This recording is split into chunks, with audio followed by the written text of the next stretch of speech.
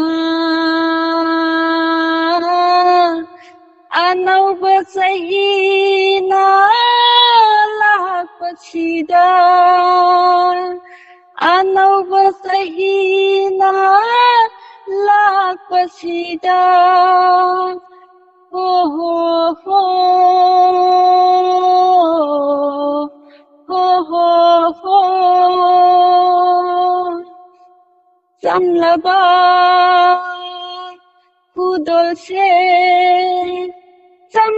khudol se uraga Ningsing halena haungana la la la la la la la la la la la la la la la la la Kuira bahui bise nasisu masatara matoi siali Haluba miku Hamoy se nungol halare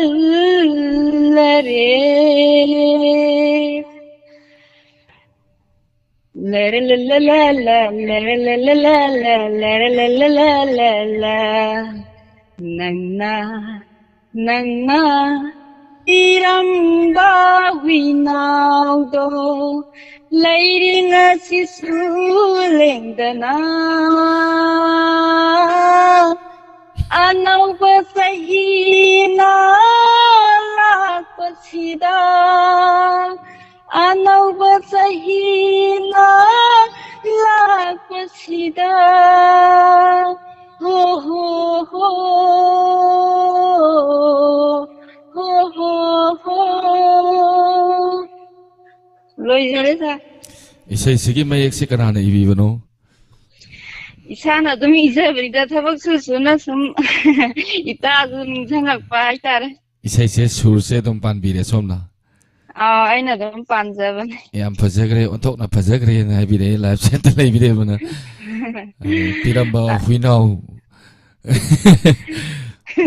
live center leibire mayam je hui yaksala ko jawri thoibina noksal lei se yam phaje haibire Thagasari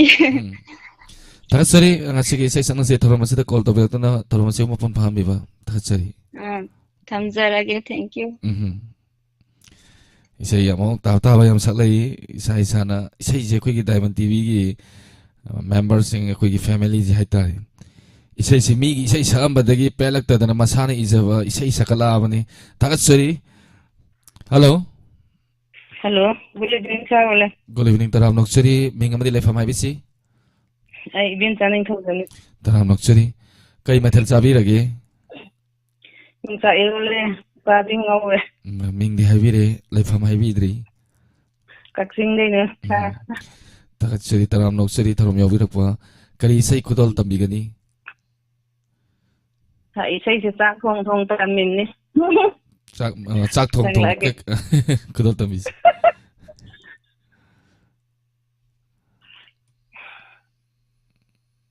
soigre dum yam na ngapi gene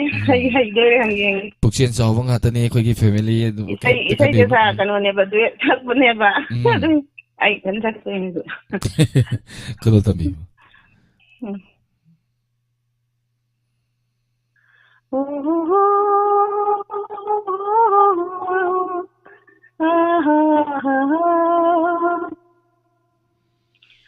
Loida hangare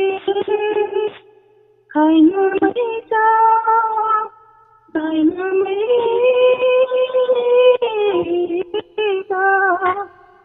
urare thamoi se awaba ulum kaya lilani aigi punsi Nikki Pirangari Mari Loida Uloida Hangare Kaila Maita Kaila Maita ꯐꯧꯗꯣꯛꯅꯨꯡꯒꯤ ꯊꯃꯣꯏ ꯄꯥꯜꯂꯕꯤ ꯀꯅꯥꯒꯤ ꯃꯐꯝꯗ ꯆꯠꯂꯨꯔꯦ ꯆꯠꯂꯕ ꯑꯩꯒꯤ ꯄꯨꯟꯁꯤ ꯅꯨꯡꯁꯤ ꯈꯪꯗ꯭ꯔꯒꯅꯥꯒꯤ ꯃꯐꯝꯗ ꯇꯤꯔꯨꯔꯦ ꯊꯃꯣꯏꯒꯤ ꯆꯝꯂꯕ ꯅꯨꯡꯁꯤ ꯐꯨꯗꯣꯜ ꯀꯌꯥ ꯊꯧꯗꯨꯅꯨꯡꯒꯤ ꯊꯔꯣꯏ ꯄꯥꯜꯂꯕꯤ ꯀꯅꯥꯒꯤ ꯃꯐꯝꯗ ꯀꯠꯂꯨꯔꯦ ꯆꯝꯂꯕ ꯑꯩꯒꯤ ꯄꯨꯟꯁꯤ ꯅꯨꯡꯁꯤ ꯈꯪꯗ꯭ꯔꯒꯅꯥꯒꯤ ꯃꯈꯥꯗ ꯏꯔꯨꯔꯦ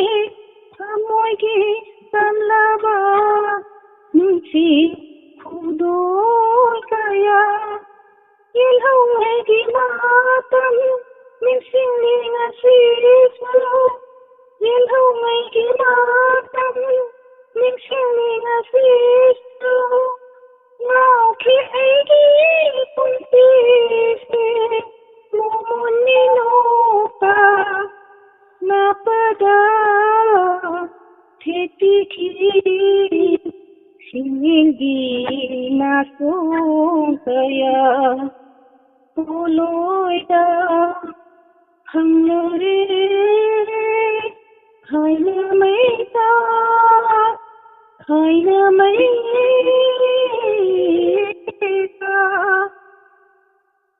आहा आहा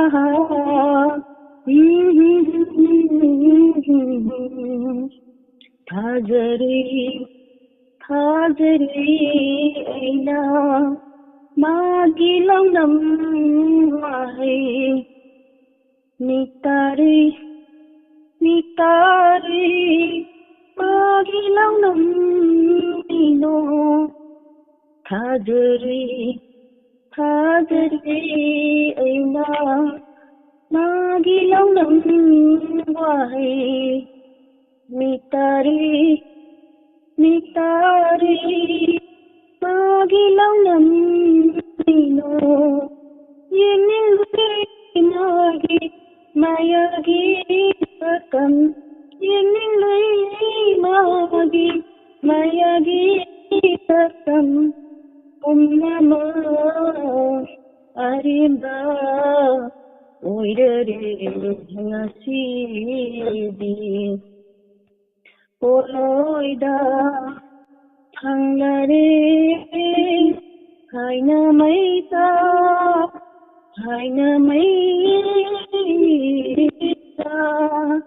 purare thamoise awaba polum kaya लीलनी ऐगी पुंसी से मिठी पीरा मरी मरी मरी कलोइना पुलोइदा फंगलरे खाइना मैता खाइना मैता खाइना मैता खाइना मैता खाइना मैता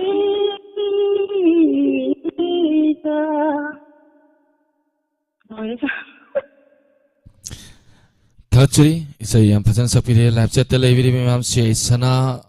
inau thokchom thoibi devi Naresh Pukram Raizam ha isai du khajera mani ya baje motum langlembi thagat pirak paching mingkhar pathokchar ke thoibi devi Kunjarani devi topom maton Premananda topom singkhai moirang Gangarani Kolkata Santi wala laishram thoibi devi and boinau Ibechobi Thokchom topom maton Robert yumna mayam na thagat pirei sei yamna phajai thagat adana tarisa mayam thagat Thachuri loi sidok pirena ngasi ge sei sak ngasi tharum si mapung phan bi ba thachuri thagat tarisa Daina Devi Taram Nokchuri Thoibi Devi Vikas Usam Lata Yangkham mayamgi mingse yam patok chaningmani adubo call se laga pai tat khadi isau langnarakani. Hello. Hello. Đâu lên cây nuôi sấu lần đi bù. Phone se laga pai haudradi live chat ta lei video mayam se maming pari ngai da phone se tat khadi isau langnarani nai bani. Mingamani le phamai bisi. Đâu lên phone tàu virus si Bisnupur ngọc su popi wahem gam Robin Damayai. Taram nok seri hani imung kai yauna mali. Kari mathal sabi lagi. Sum mayam gi nungai nam ni sum tarokuni da. Kangjai Last kangjai. narpa. Kari mathal sabi lagi. Yang si kano thonge hawai charga koigi singju pan ga purung masa kidang kano toraga makak ga ingana badum sagre. Yamna nungaiba kaya ni mathal hawam sabi re. Thachari kari se kudal tambi gani. Sai si si Sophia matam amada sakti kiba Mahabharat bina music direction to be through aduga sai me Narendra C.H. A.I.R. Maki makada si Sophia sakti kiba nang sa igi thawai to we sai do try to jage Dhamyagi sai se ta na ba igi inaw nusiba moirang dagi amasu sange Naresh Pokram hai do ni moirang dagi ni tattoo yam hak live chat yaw bire ngasi hamani sang bire se thakachari Naresh thorom yaw birak pa kudal tambi se dami ai sai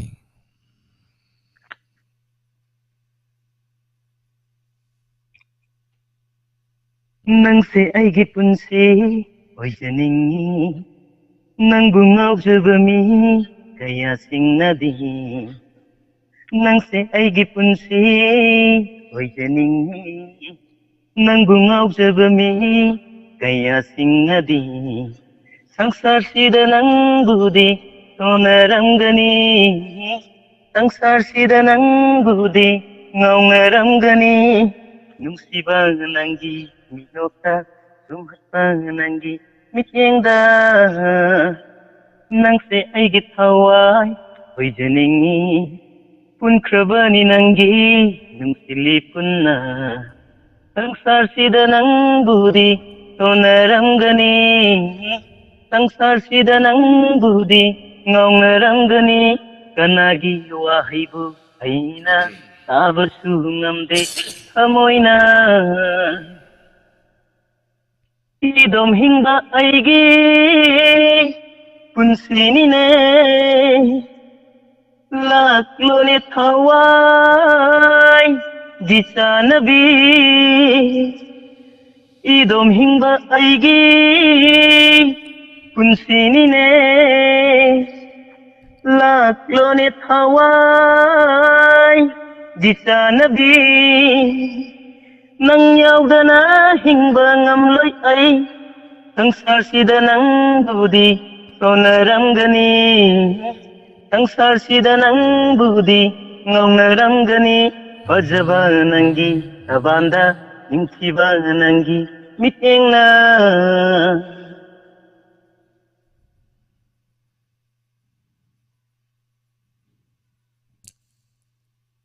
Halo dami ai. Hello. Halo makata bitsi. Nangna aigi isai disurani ayuk sandya nungsi matamda nangna aigi isai disurani ayuk sandya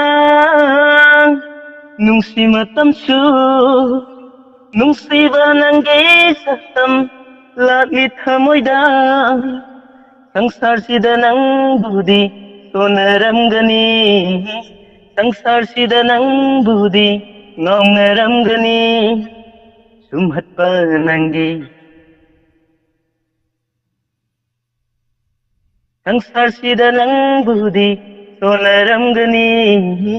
sangsar sida nang budi ngaungaramgani inglaba nangi maithongda ngauraba nangi satamda nangse aigi lala oijaningi ꯅꯪꯕꯨ ꯉꯥꯎꯖꯕ ꯃꯤ ꯀꯌꯥꯁꯤꯡꯅꯗꯤ ꯁꯪꯁꯥꯔꯁꯤꯗ ꯅꯪꯕꯨꯗꯤ ꯇꯣꯟꯅꯔꯝꯒꯅꯤ ꯁꯪꯁꯥꯔꯁꯤꯗ ꯅꯪꯕꯨꯗꯤ ꯉꯥꯎꯅꯔꯝꯒꯅꯤ ꯁꯨꯝꯍꯠꯄ ꯅꯪꯒꯤ ꯃꯥꯏꯊꯣꯡꯗ ꯅꯨꯡꯁꯤꯕ ꯅꯪꯒꯤ ꯃꯤꯠꯌꯦꯡꯗꯣ ꯅꯪꯁꯦ ꯑꯩꯒꯤ ꯊꯋꯥꯏ ꯑꯣꯏꯖꯅꯤꯡꯉꯤ ꯄꯨꯟꯈ꯭ꯔꯕꯅꯤ ꯅꯪꯒꯤ ꯅꯨꯡꯁꯤꯂꯤ ꯄꯨꯟꯅ ꯁꯪꯁꯥꯔꯁꯤꯗ ꯅꯪꯕꯨꯗꯤ ꯇꯣꯟꯅꯔꯝꯒꯅꯤ ꯁꯪꯁꯥꯔꯁꯤꯗ ꯅꯪꯕꯨꯗꯤ ꯉꯥꯎꯅꯔꯝꯒꯅꯤ ꯇꯥꯎꯂꯦ ꯂꯣꯏꯁꯤꯟꯖꯒꯦ ꯏꯁꯩꯁꯤ ꯃꯨꯠ ꯂꯩꯅ ꯁꯛꯄ ꯅꯨꯃꯤꯠꯇꯅ ꯀꯣꯜꯁꯦ ꯍꯦꯛꯇ ꯐꯪꯗꯕꯀꯣ ꯁꯛꯅꯤꯡꯕ ꯅꯨꯃꯤꯠ ngasi yam phajana sakpire aduga MD Azizur Rahman Aboy Longjam Motum Langlembi Naure Maibam Devi Ivetsovi Tokchom Robert Yumnam Permol Isram Langlen Tonasem Parmesuri Wakem Sawa Hijam Mayamna Thakafide Ivim Sa Nomai Nomai Pam ꯑꯗꯣ ꯁꯥꯎꯂꯦꯟ ꯀꯩꯅꯣꯝꯇ ꯍꯥꯏꯖꯍꯧꯒꯦ Habisi ꯃꯌꯥꯝꯁꯦ ꯑꯩꯅꯗ call ꯐꯪꯕꯒꯤ ꯈꯤꯇꯪ ꯋꯥꯔꯧꯋꯦꯕꯀꯣ ꯑꯗꯣ call ꯐꯪꯕꯒꯤ ꯃꯟꯇ꯭ꯔꯁꯦ ꯑꯇꯩ ꯀꯔꯤꯝꯇ ꯅꯠꯇꯦ ꯊꯋꯥꯏ ꯌꯥꯎꯅ ꯂꯨꯞꯅ ꯐꯪꯗꯕ ꯌꯥꯗꯦ ꯈꯟꯅ ꯐꯣꯟꯁꯦ ꯍꯟꯖꯤꯟ ꯍꯟꯖꯤꯟ ꯇ꯭ꯔꯥꯏ ꯇꯧꯕꯤꯌꯣ ꯁꯣꯏꯗꯅ ꯐꯪꯒꯅꯤ Thakasari Dame Thorom Yaviropa Thorom Asiu Mapung Paham Biramba Dame Hani Raitana Thakasari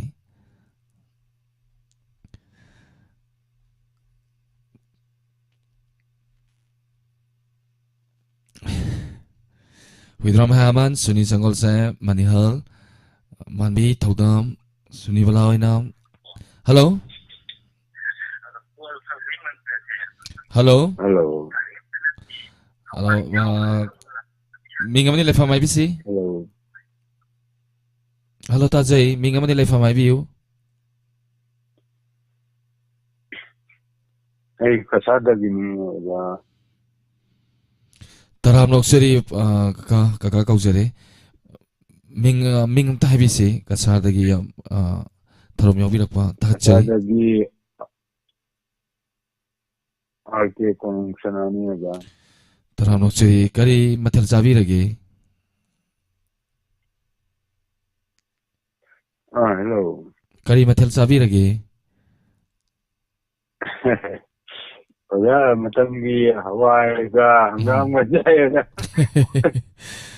Sagade matam-matam gi hingjang ni haitare ko ka Kari isay kudol Oya tabi ulen gani la da santos na misulo. Pagiri siya. Santos kay gaji bokel si kakamana Ole ni Oya santos la oya ulen la. Ole ni Oya ulen. Oya na ngarang matam tapisi bidadi oya santos tabi itne haji dedo ga ay na dum hangjawani da dum ay di lato dum Ujaraga dum bahang yo thangjawani da. Santos to nung din thoram mama ngasi pangthokre ma hayang lakani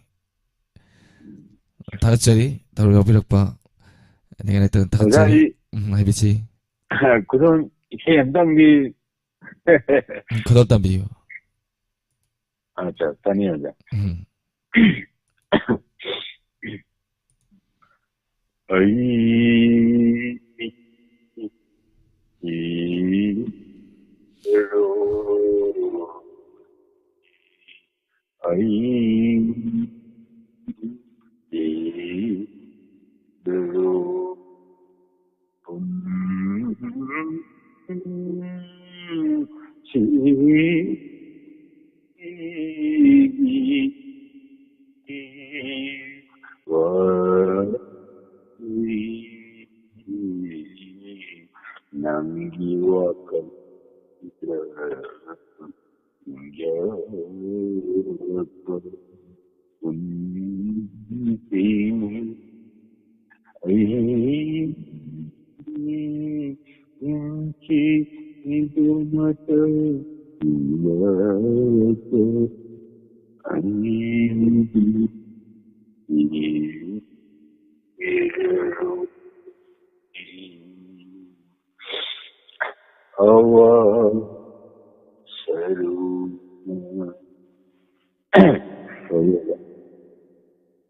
wakal kaya lamakanda hantan kan aina kida mukhalani kasani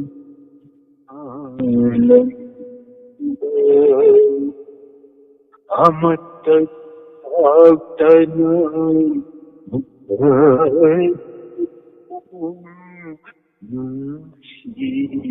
magi wari indo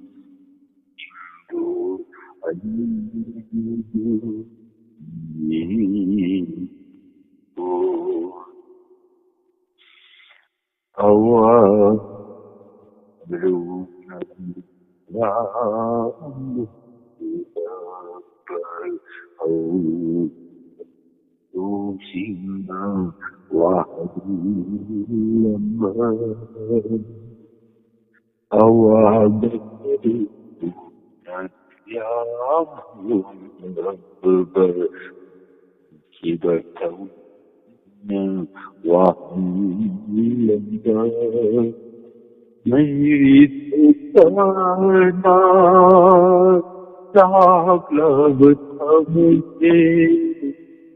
Mayri kutana jaglagat amujhe anghura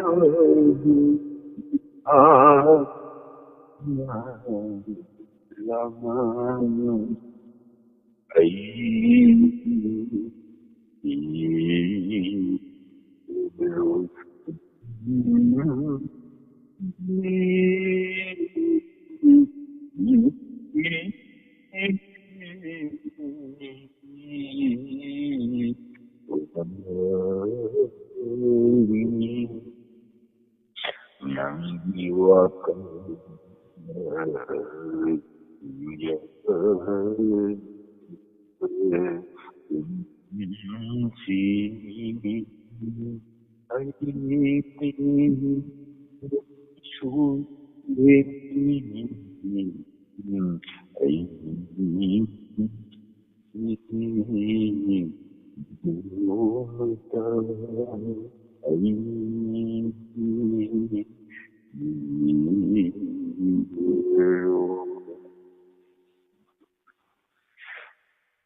Actually, kaka isay yang fazana kudo tabire caller wow ya masex biana isay yang fazay tapire gangarani Kolkata ningthem common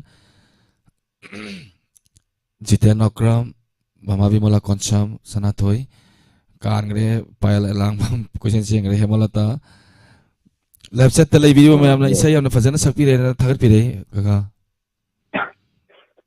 मैं बताऊं तू बिहाना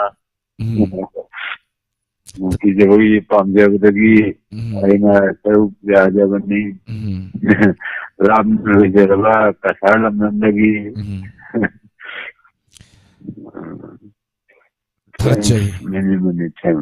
थागचरी थबी थब थरम याविरिबा हाइनिंग लाइटना थागचरी थरम से मपुंग फामिरिबा मदि diamond TV ना संतोषरिबा थरम सिदा you're गलना letter Punma पोइना नलुकना how जाले Basu जाउना diamond TV अजा जेम्स जाउना नलुकना भक्ति तंजरी thank you very much थागचरी थरम याविरिबा Thoibi देबी असमनि थोइ नंदेश्वरी वाइनाम समोबला सरखाइबम मतुम लांगले मी बेमचा निंथौजम दामेन नरेश पुखरा मतमतमना ओलकपचना हाइदुनी तारी ब्रोगी तौरिबा थौदांग सिंगसे ngaktabak ngamde tagasari Naresh call मथांगी caller ngaijari Sandiarani taram noksari Yaifa Visanu taram noksari Telawa matam sida mitsa maga humdraga humdoi live chat ta laibiri YouTube live streaming da hani ngane tena thakachari thorma sibu nuksibiri ba khudima hello Hello, sir. hello taram nokchari mingamadi lefam habisi Ay Morite Wang lagi singam ang lisanan, sir. taram nokchari dum chasana kai mathel chabirage Masidi iromba masare aduga tango maure, sir. kari sai khudol tamigani dum cha Sir, lamang di khangre adum mangjara age. khudol tambisi Net teacher na malibre sang masidi ba. net haji phawgi de kayam ta problem naitri Oh, ho. khudol tambi Khawjara age, sir.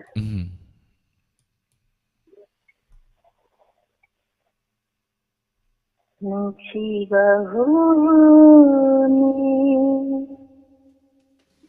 nungsiba huni, inahan kanglam naba, kadigiyasa, ay daroni, ay sangkanda.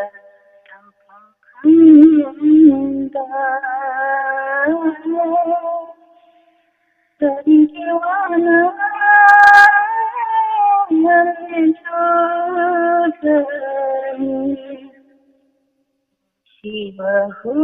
Shivahuni Ayyahan Kangam Laba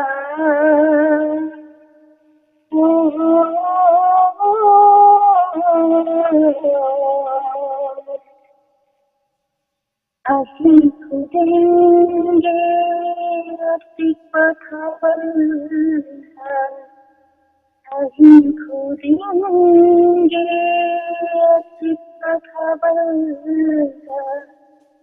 Isay tasati ng sila Kay na may nila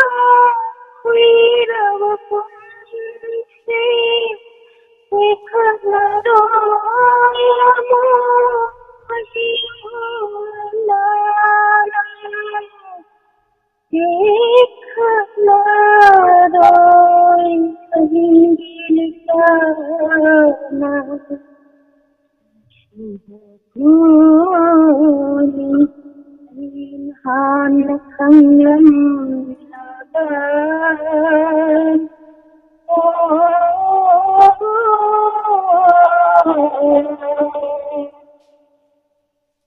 Aluti oiram dani shivam namka Aluti oiram dani shivam namka Tanigi kamse se haat kayang kare Maha khare Hello sir tajai tajai sapi makha tabisi Mahamakare matule tere kapna batakshile mahamutumshi kapna batakshile kunshi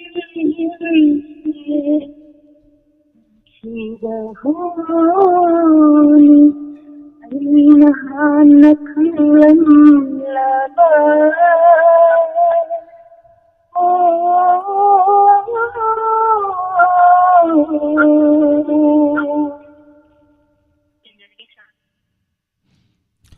hello loibira bai dum cha Lori sir yam isai ya pajana sakpiri live chat ta lebi khalida habiyo Beto isay apata tawra hara sir isai di kaim tawdre hoje kaim ta tatpi khopi tawid isai yam pajana moda khar nungai bi bro isai yam pajana sakpiri Thank you sir live chat ta lebi ba mayamna samjan jage khobak mayam hawro khubidi dum cha joren katang sakalaga katang hangkalaga yengbiu mayamna khoba khubidi ba mayam se isai yam pajana khudol tabire ꯊꯥꯒꯠꯆꯔꯤ ꯆꯥꯛꯇ ꯂꯩꯕꯤꯔꯤꯕ ꯃꯌꯥꯝꯕꯨꯁꯨ ꯑꯩꯅ ꯏꯀꯥꯏ ꯈꯨꯝꯅꯕ ꯎꯠꯆꯔꯤ ꯍꯥꯏꯅ ꯊꯝꯖꯒꯦ ꯁꯥꯔ ꯊꯝꯖꯔꯒꯦ ꯁꯥꯔ ꯊꯥꯒꯠꯆꯔꯤ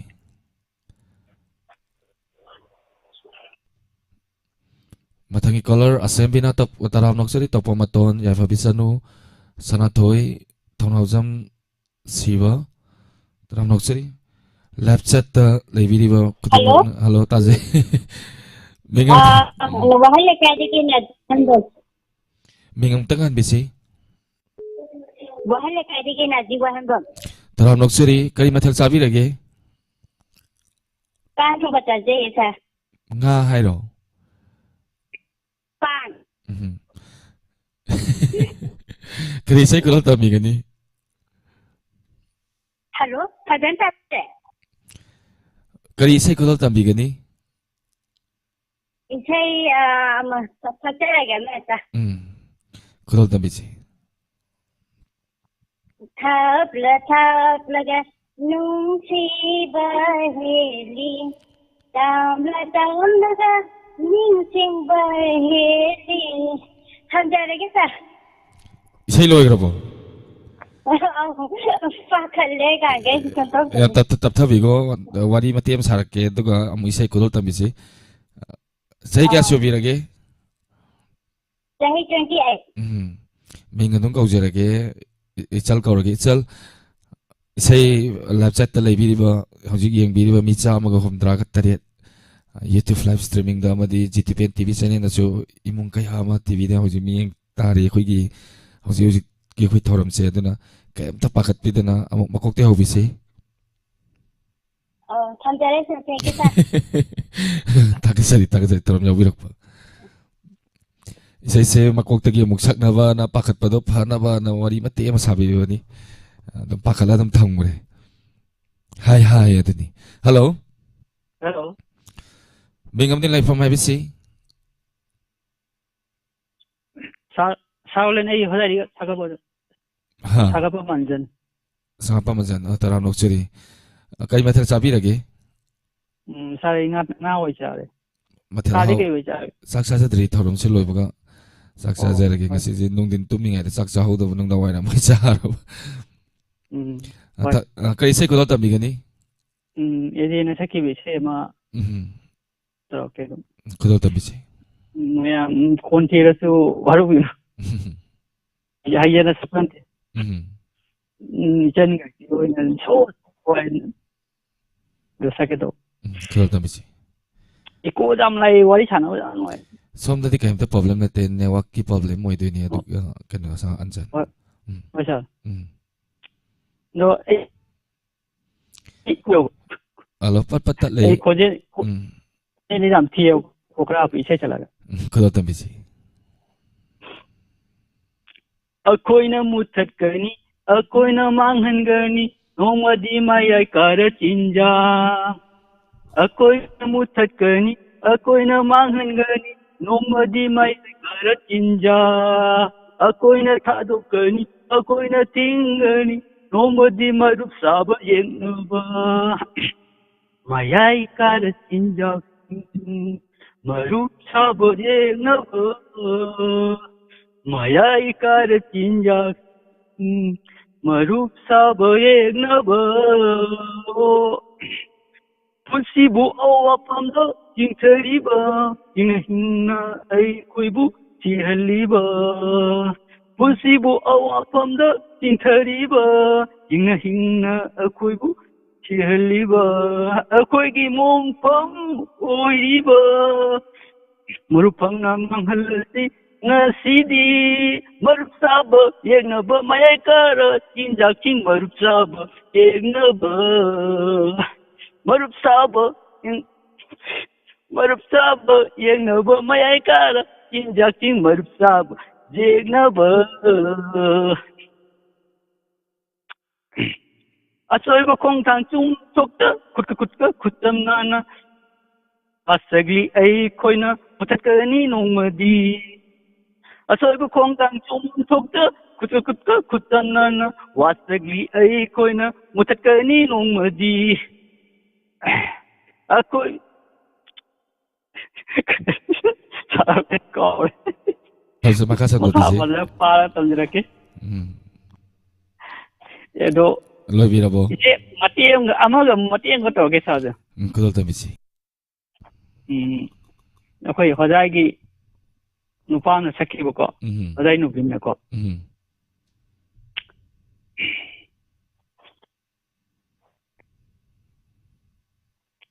एक मिनिट कसा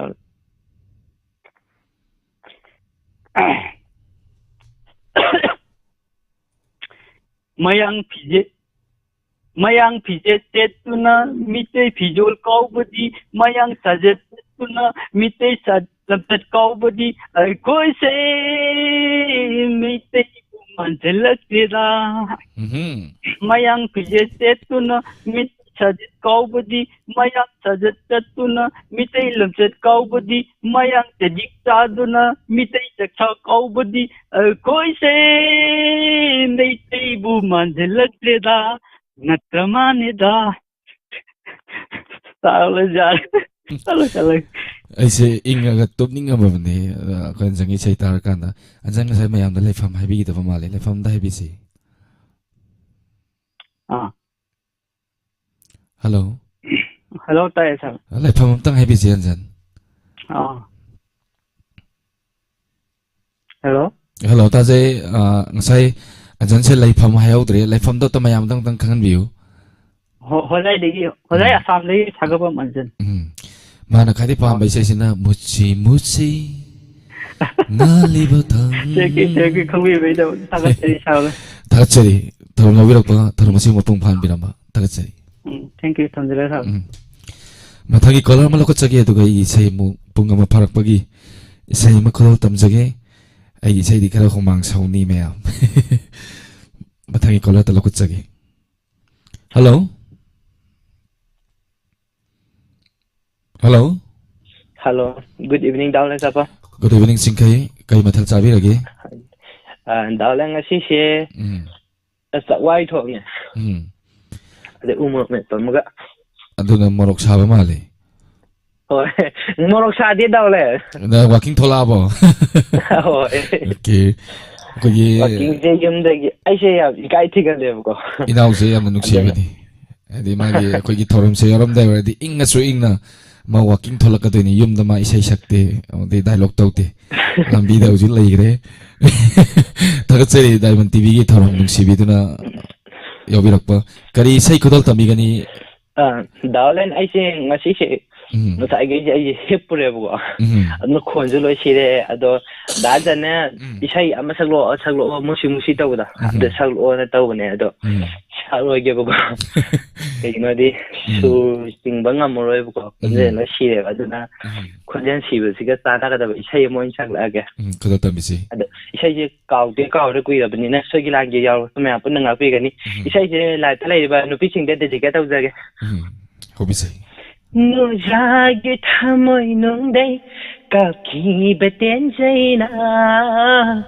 pan khare no simagi thamoi yauna nu jage thamoi nong dai ka ki beten jaina pan khare no simagi thamoi yauna thamoi dagi khoidana Kapi beten jaini Saina faurasu Asau batan binu Tarak liangang bai kengna Nusi masu sanduna Tarak liangang bai kengna Nusi masu sanduna Penjare penjare aigi puknishe Penjare penjare aigi puknishe Thamoi shibu shumliba senglo heading thiba Dure do ngasidi nusilangda Ha Thamoi shibu shumliba senglo heading thiba Dure do ngasidi nusilangda Nangsi aigi oirani Ansu nangi oirani Panthungi lipuna Nulani ngasidi Penjere aigi puknishe Penjere aigi puknishe Ningo lagi papota wana ngai sabado mito Angaw ba kunto parena Nung sila'y punsem siba Ningo lagi mapota wana ngai sabado mito Angaw ba kunto parena Punsila'y punsem siba Sigla tabalgi ahing shida Sumbiro aibo na tanong danong shina Lepiro ay tagi nung shinang na Oy sige punshishi nung shinang tagi Dawala sila si Jaragya to Isa ini ang pamjaba Mati ang tanggasak sa ramge Ikilan tatay sa ramge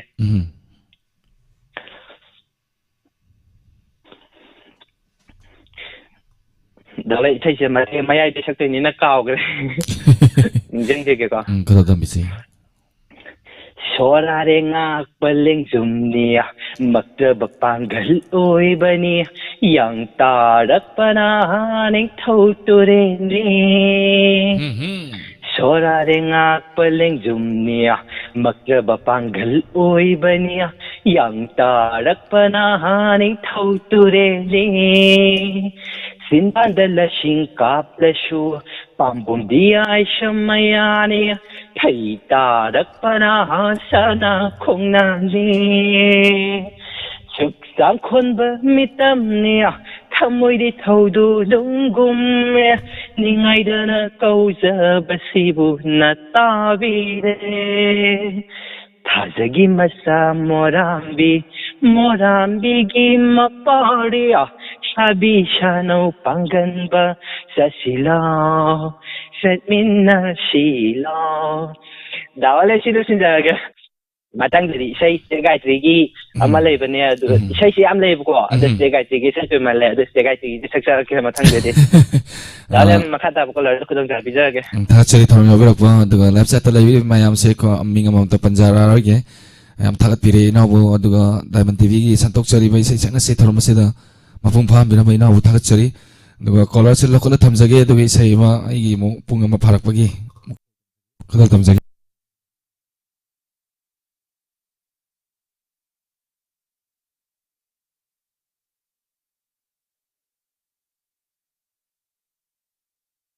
Isese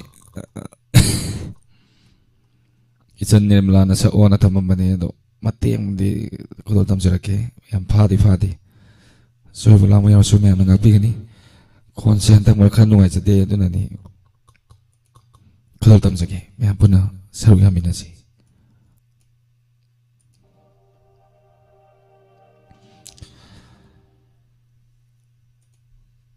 Hozi live streaming dalay video ko di ma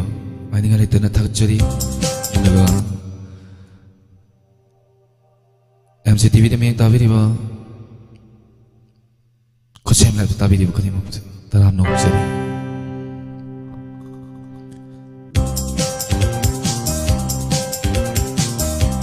Hi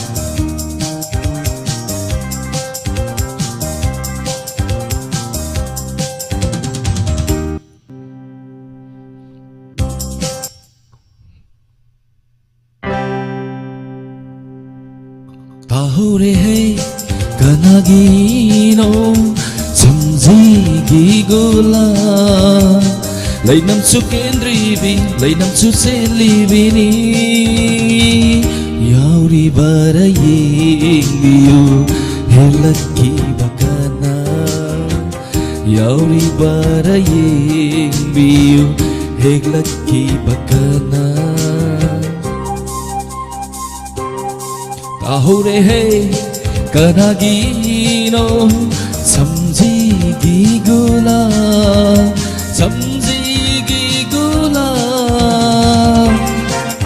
Hai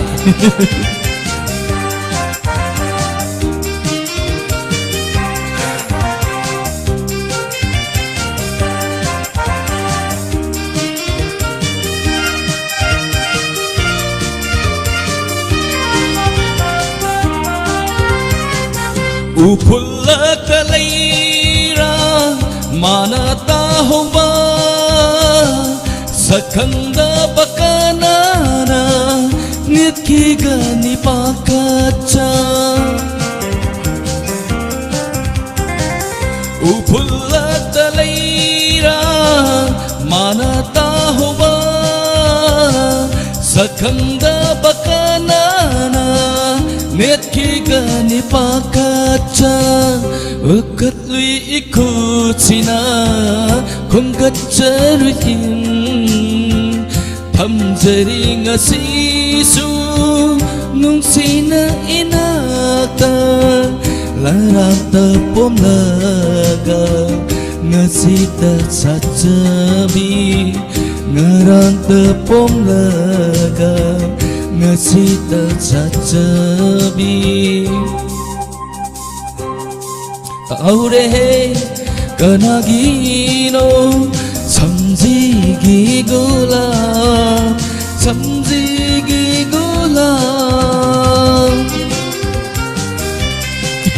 hai hai sige santiasana nares moirangda didikit tausage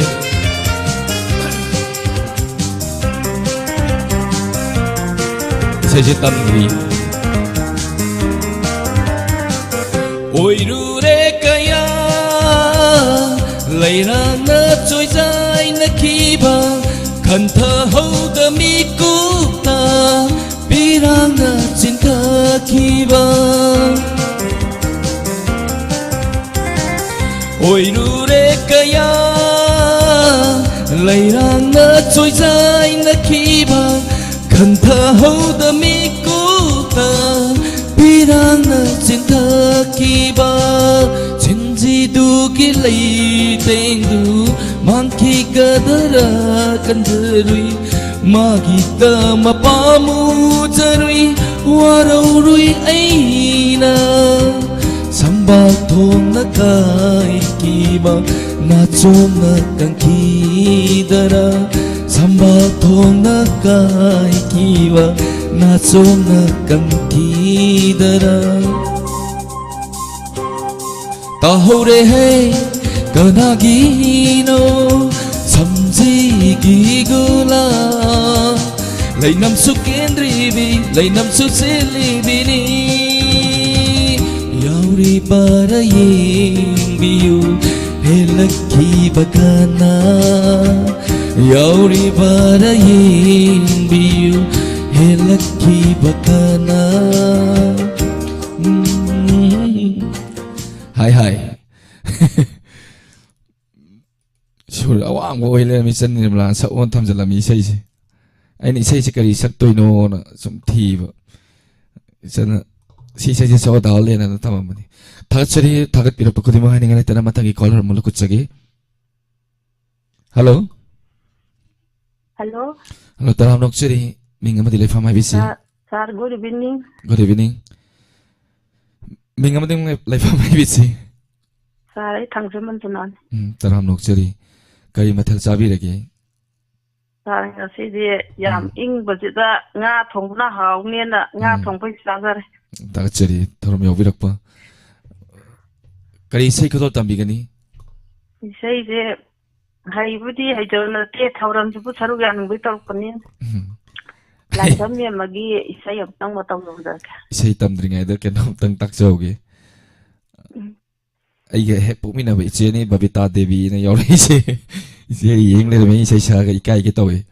ai ge he pumi na hu ju guwahati partiksa hospital da Sei jam phajai. thagat chari khodol tambi sei Hauragi sa.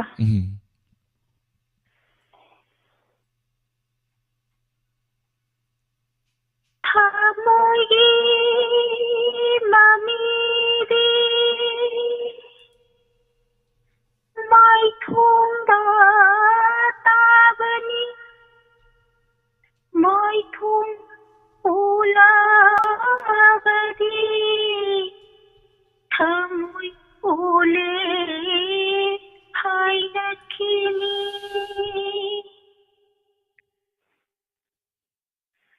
aibu amutta कौरमु कौनिंगबनसिन्ना अयिबु अमुक्ता कौरमु कौनिंगबनसिन्ना करम लेले हंगलम मरु उइबै हौना था मरु उइबै हौना था अयिबु अमुक्ता कौरमु कौनिंगबनसिन्ना अयिबु अमुक्ता कौरमु कौनिंगबनसिन्ना अशोक थमोय पुदुना हंखिबदि सुंबरा अशोक थमोय पुदुना हंखिबदि सुंबरा हंगोइरि हारिना सखिबदि हंगोइरि हारिना कंबदि सखिबदि सुंबरा सखिबदि सुंबरा सखिबदि सुंबरा ताई बंगलेरा करीनो kinky बना मसिनी अयिबु अमुक्ता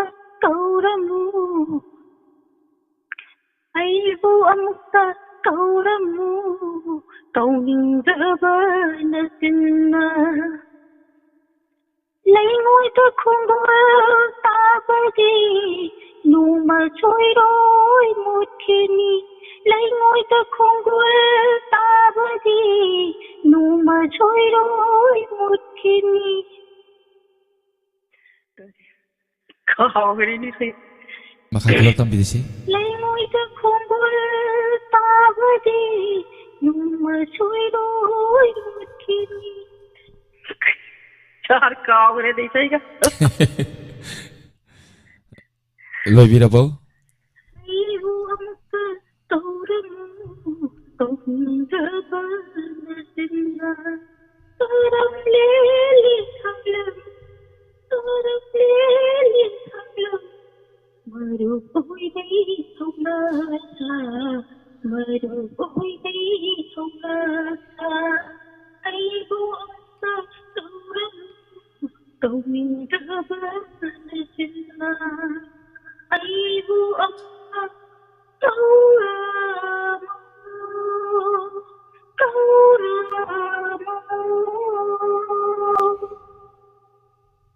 Thank you.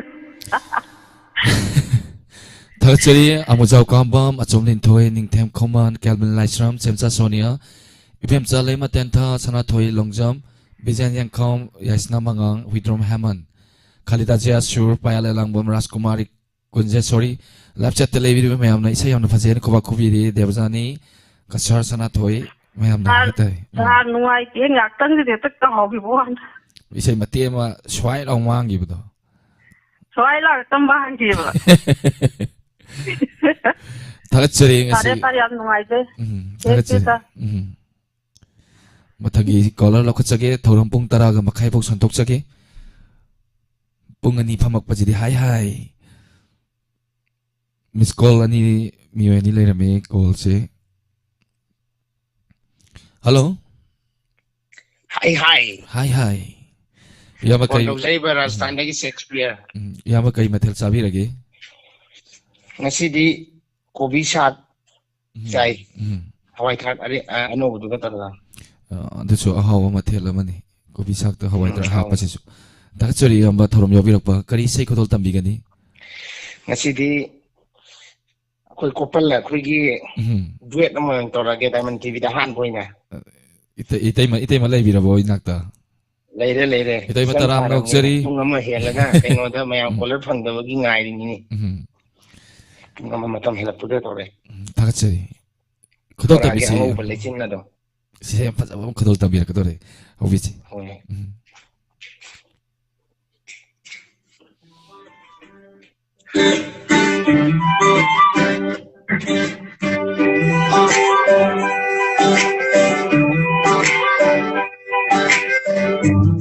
letilna bijang kanba lui ising changa patedi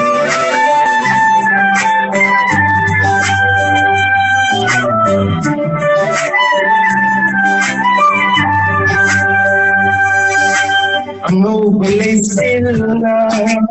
bijang kanba lui ising changa patedi ay ko'y anigit itaw buhay ay ko'y anigit itaw buhay isang matanda sa iyong alasan mo ba kami ay ko'y anigit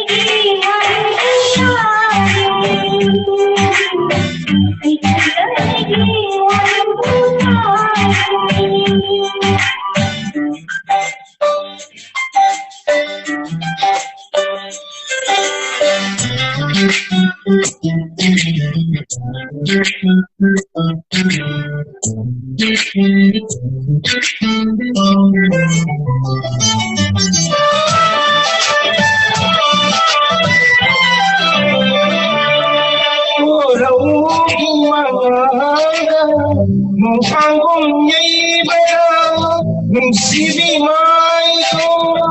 kaya dapat jadi ba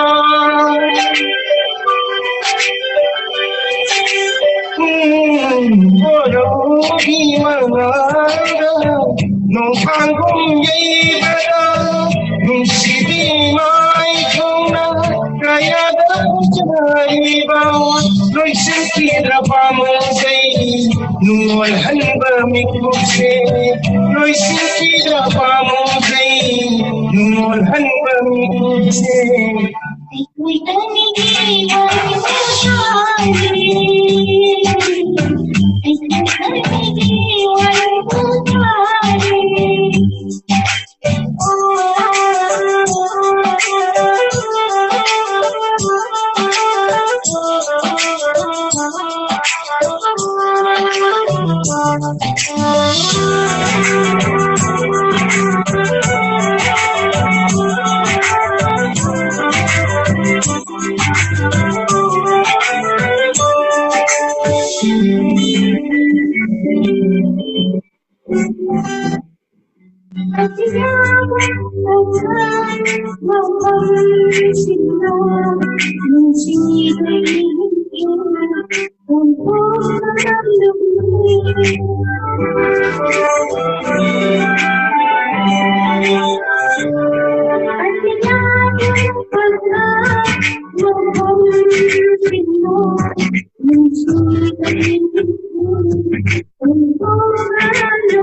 Ay ko'y anigit itaw buhay Ay ko'y anigit itaw buhay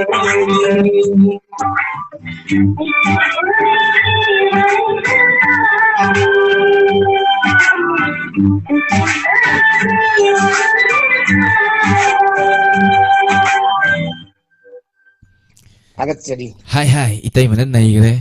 Itay magi miming. Hai, am to pahe laki gini. Hello, chào lên. Itay mathakat sari yama sex piade itay mana hena fajana sak pire itay magi ming se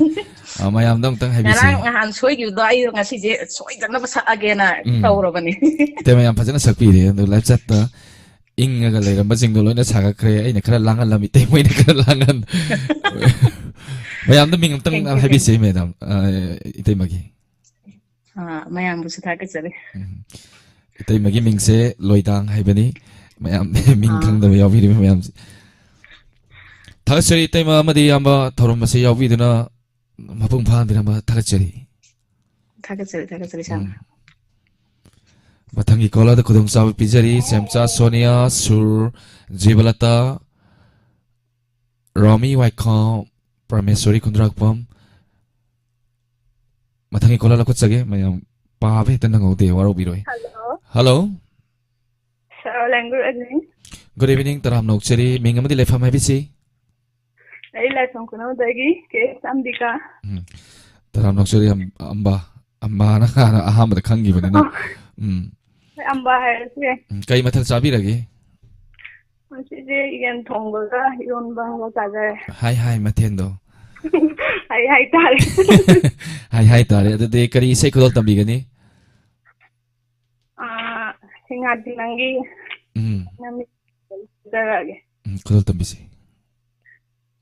Nungsi kiba soi ki Hello. Hello. Ama ta chage ambagi phone to katang laptop thambi ro. Hoi. Katang naksalaga sakpiyo loudspeaker tharga di muthat piyo. Sorry, how dare I? Kodol tambi se. Nungsiba hen iban soi ki laba ngabiyo bigu nangi ona nangi o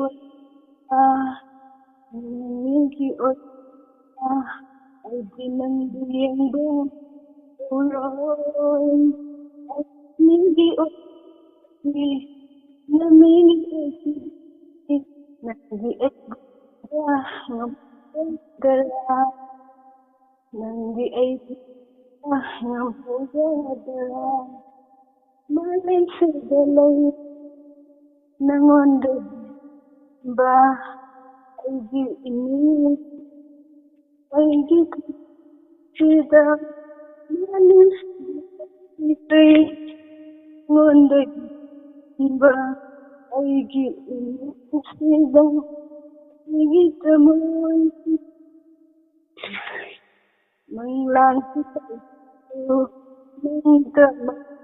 Oi angang nung sinapada nangamig pada dilang diya ro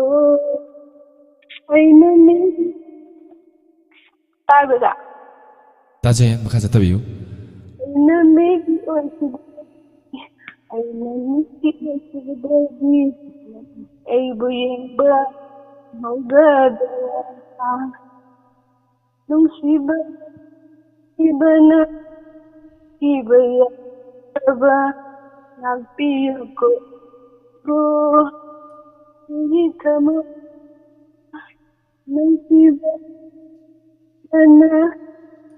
iba ya nagpiyo ibu hindi ka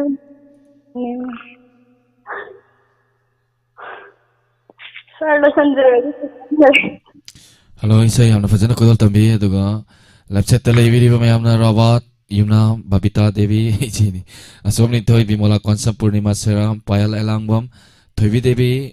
yama shakespeare ya puna mo thagatjari thagatjari thorom yawira po isa fajaba ma kodol tambi ramba thagatjari sanjay Hojik live YouTube live streaming da mi chani ga yankai hena laibini haninga laitena thagatchari thormasibu puning thogur piriba khotima haninga laitena thagatchari mathangi kola da mungla kuchage Hello Hello taram nokchari mingamadi live famai bisi Good evening taram nokchari dia nang mamang kamade taram nokchari kari mathal chabi lage Kari sai kodol tambi gani hokra tempo sakjay kodol tambi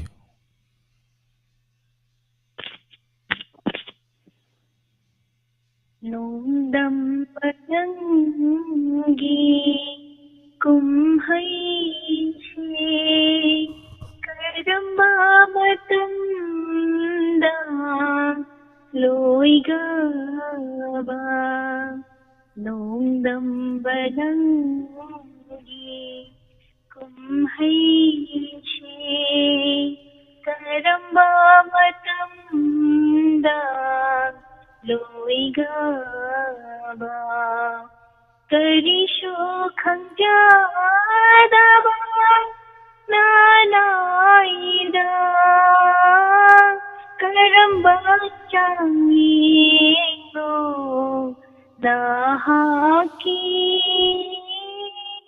करम्बा चांगीनो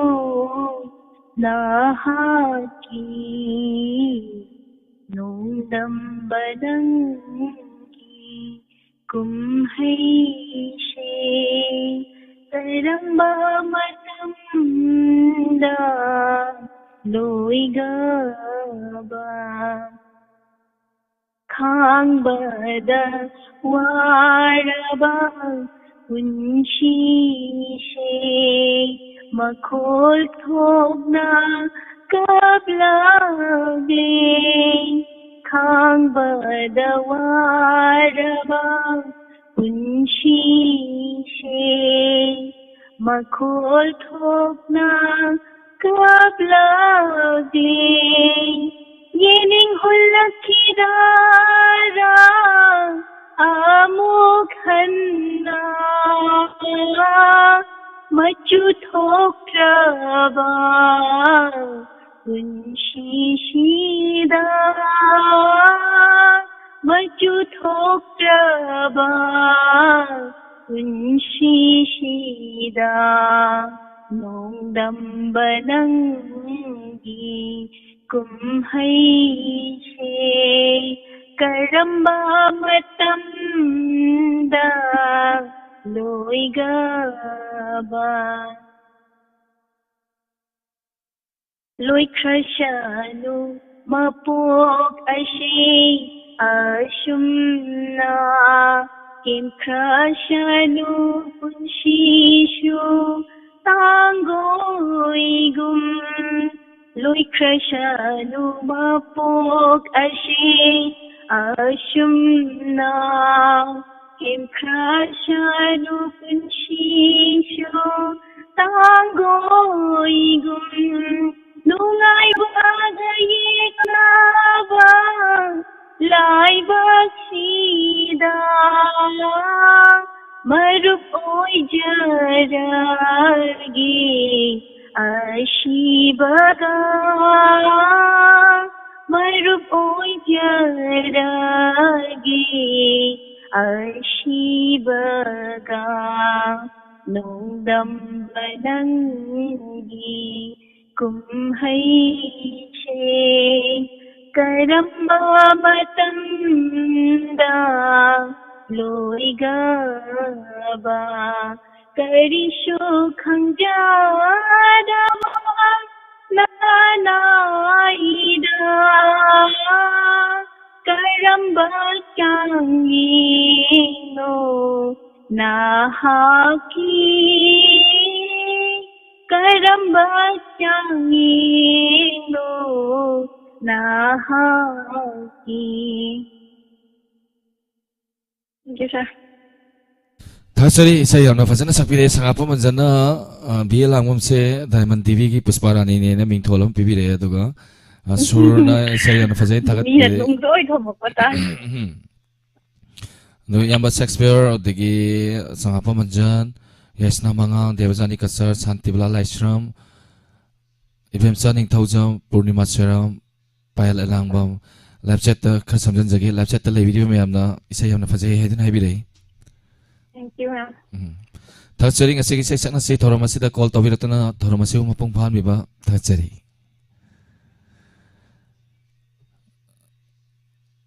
रेकिसन तराम नोक्सरी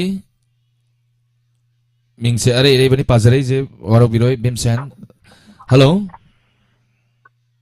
hello sir ताजे मिंगम दिम लाइफम हाइबिसी शांति लाला सन तराम नोक्सरी कई मथल Sabi रगे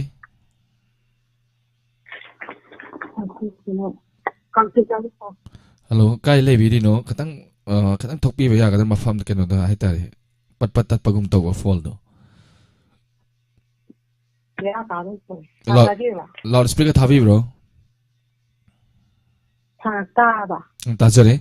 Ming अमदि लाइफम मंगतंग हनबिसे Santida Lekram.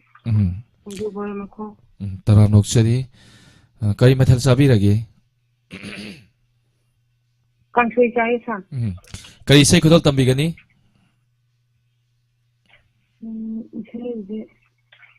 Masai di kon phang dam ni ba.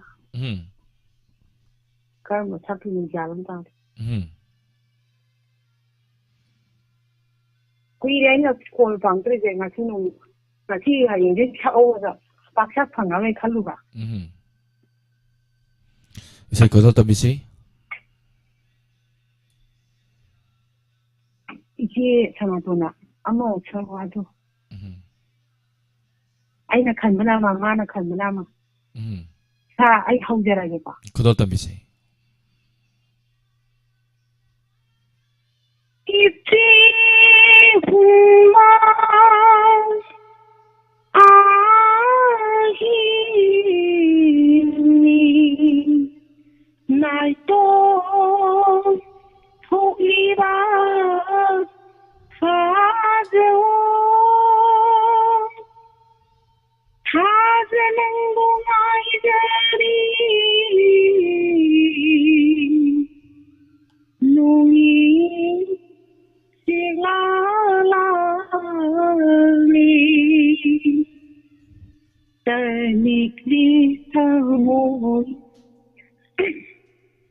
Tanikli thamoy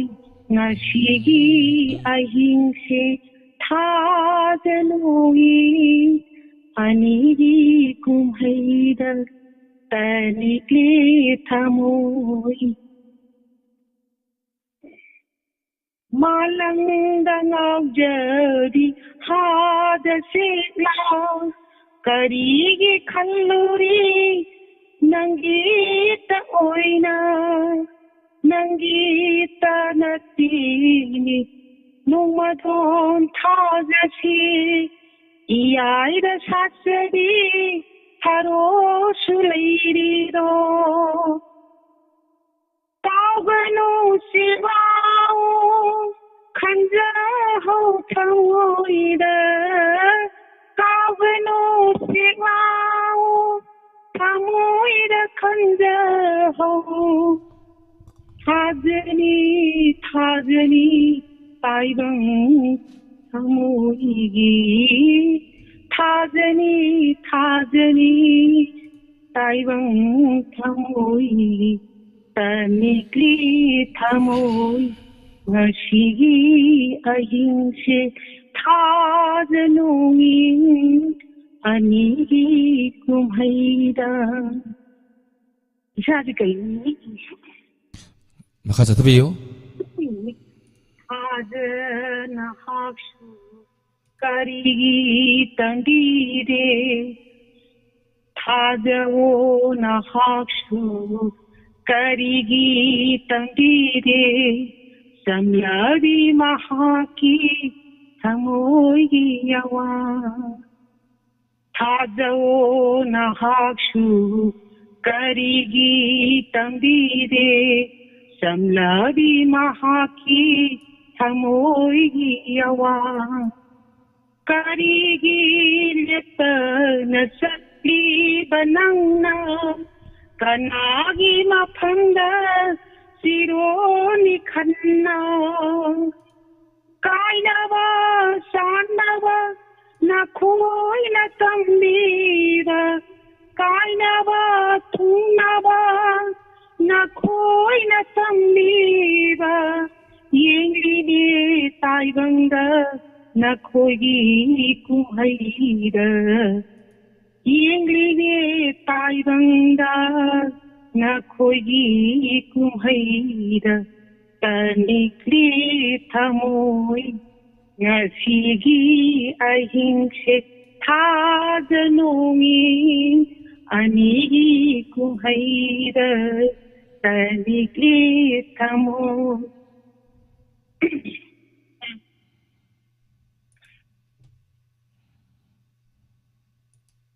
Kasi ama tanga sa TV yamni kama sibang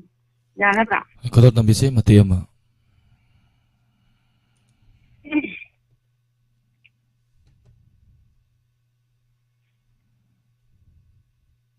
Hello, PC.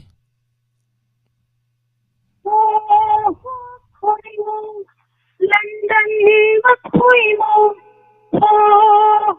khôi môn London và nắng mồ kỳ dây ai đi kỳ dây đi ta nấu đi ta khi lấy nacho ta nấu đi ta khi lấy nacho Sayo lakta lotine khôi môn London banango khôi môn London banango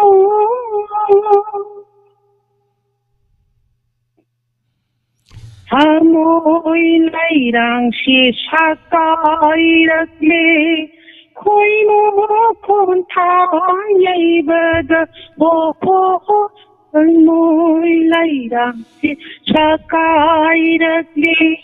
khôi môn con thang yai bada mi pai sao bi se eril hore mi pai sao bi se eril hore irang lang I khôi rang I khôi môn London banango khôi môn London banango Thakachari se minute taret lokshal le matam waro bibya de hello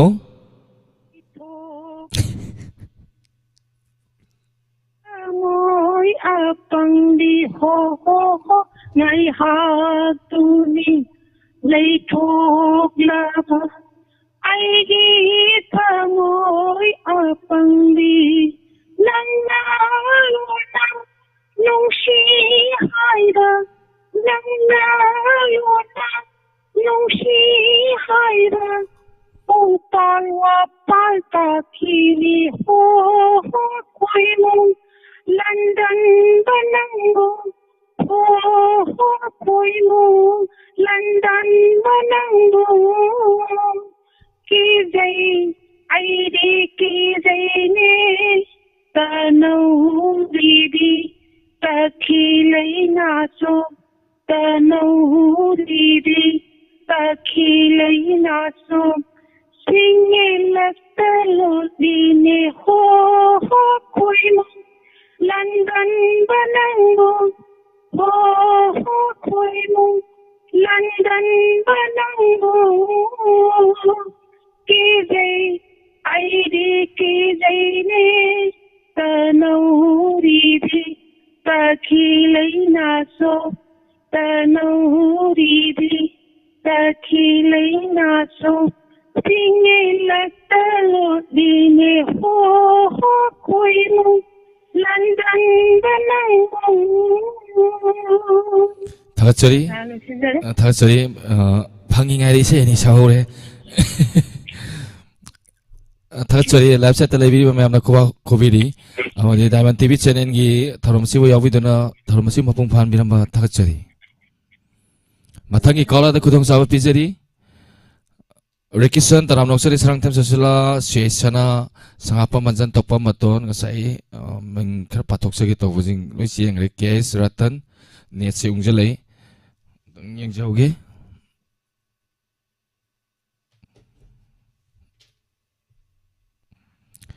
Parmeshwari atang pai bise Hoi Doba Khurai Jam taram noksari Gurdev Singh taram noksari Somola Khalida taram noksari ngasi se ano wayam sangbirakpa mingje hapet paja hoge anduga pulap samjalake lulu gangte taram noksari thank you very much ngasi gi thoromasida nungsibiduna mi sangbi dai bakudima nauna live chat la bi sangbi dai bakudima amuka na taram noksari hello hello taram noksari ming amadi live mai bisi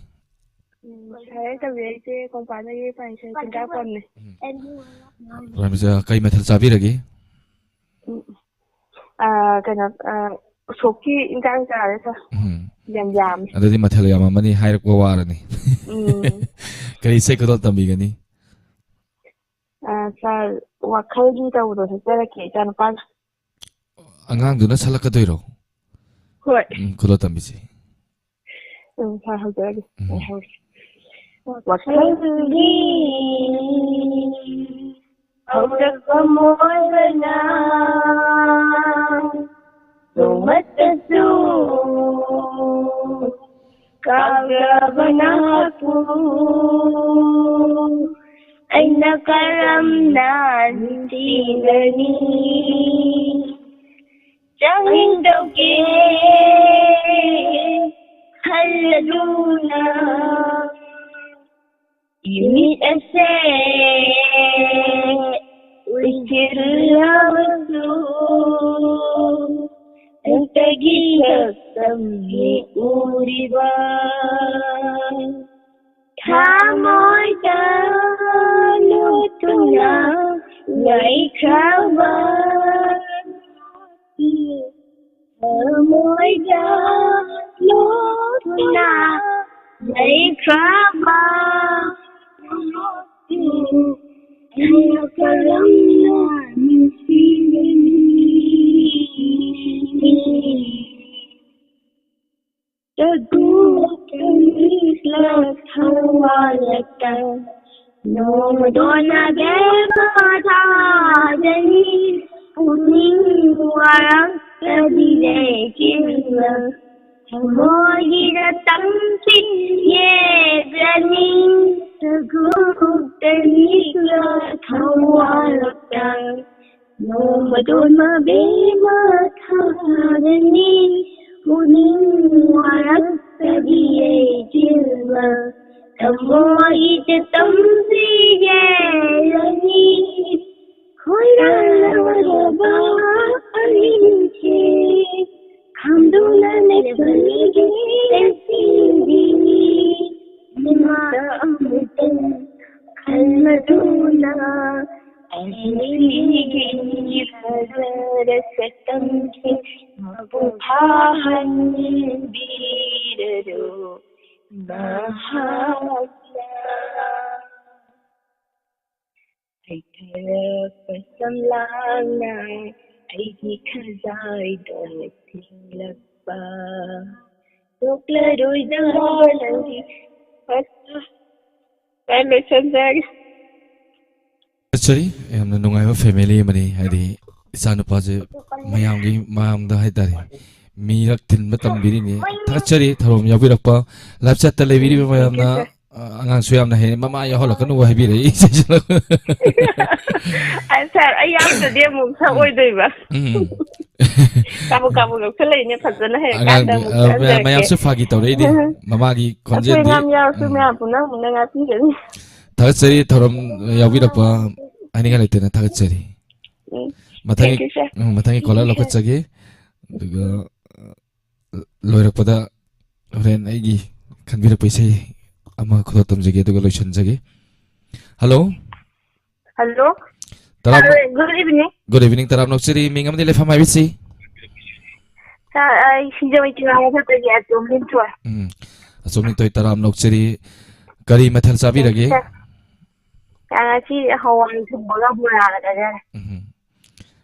Bora di hai. Kai sai kodal tambi gani. Sa genski ni la be sa sa. Kodal tambi sai. How jazz.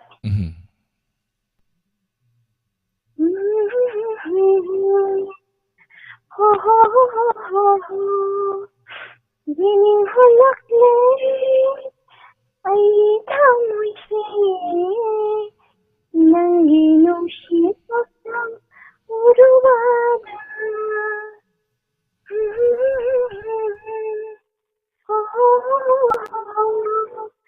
Beginning halakle ay thamoy se nangi nushi pasang urubana Saktabangan daktari aini sumpi Saktabangan daktari aini wakati Nangi syakana ya kayalani Nangi syakana ya kayalani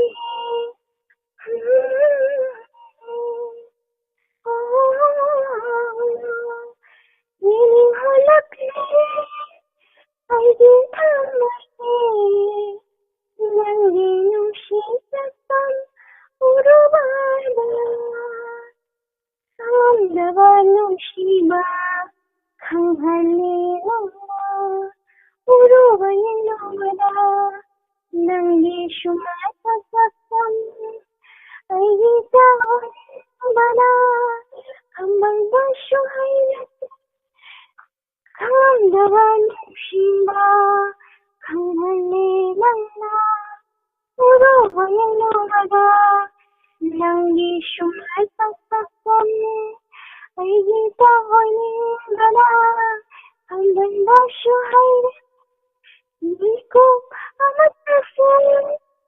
kau bernandari Niku amat tersun kau bernandari Nanggu Nanggu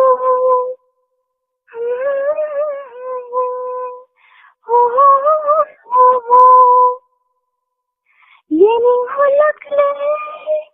Ayi tanggai Nangi nungsi satang Uro badala Nangi nungsi satang Uro badala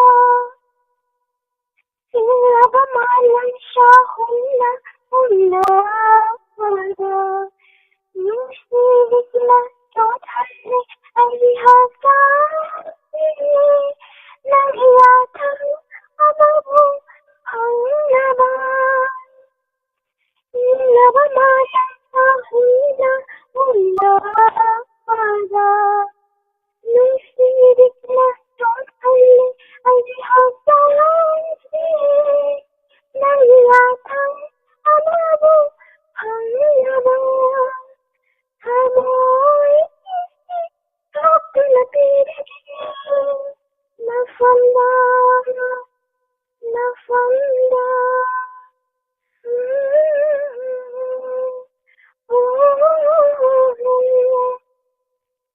Yening hulak le ay di tangsi Nangi nungsi satang Uro badala Magsabangon nagsari ay di tukinsi Magsabangon nagsari ay di wakansi Nangi sasabla Yakay halagi Nangi sasabla Yakay halagi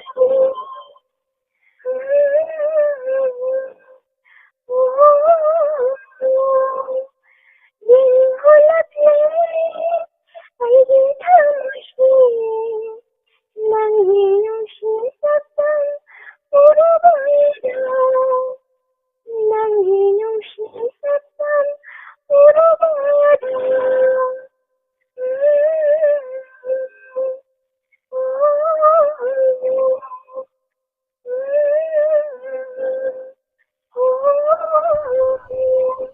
Messenger cái gì đó tháo sợi lên thôi isai se ai khalak pane ai sak jage toram mani lor pada ma khambi rak paching hojiki lin thoi na sapi asina ma punna pen mina se do lin thoi sar james ki isai her ga lin thoi wa ma am na thakat pire toppa maton devajani kasar bimola konsam sana thoi longjam damyai suni mutum suni thauda sorry sur mutum suni thaudam lulu gangte left chat le video ma am na yam phaje na thakat pire Ma'am, belum susah lagi. Sorry. Thank you, sir. Sampai. Caller ani khak lakut jage duga thoromasi lotion bagi yawa mayam dagi lojari sai mathangi caller kana no yeminasi. Hello. Hello. Lo taram nokchari minga madile famai bisi. Kaulian Yenerat nane. Taram nokchari nine kari mathel sabi rage. Asmasi tak kasadre. Kaida wa yabi rage. Istau de taning jaba. Insang budi yole yung sa alu yole. Sai kari sai kolon tabi gani. Isai je nahan akoigi iste kari kay manihan naure mana yaubane. Ako kasingdagi aigi yamlo na tinarapa imanabigi masiyane isese yamsi. Mana jita thagi kundu barengje nandem te sakpiro na haibaneba. Nahan je isan nungaita dana yaudre. Nasi sala age. Kolon tabi sinine. ꯏꯆꯦꯁꯤꯗ dedicate ꯇꯧꯖꯒꯦ ꯏꯆꯦ ꯃꯅꯤꯍꯟ ꯅꯥꯎꯔꯦꯝ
Thachari nene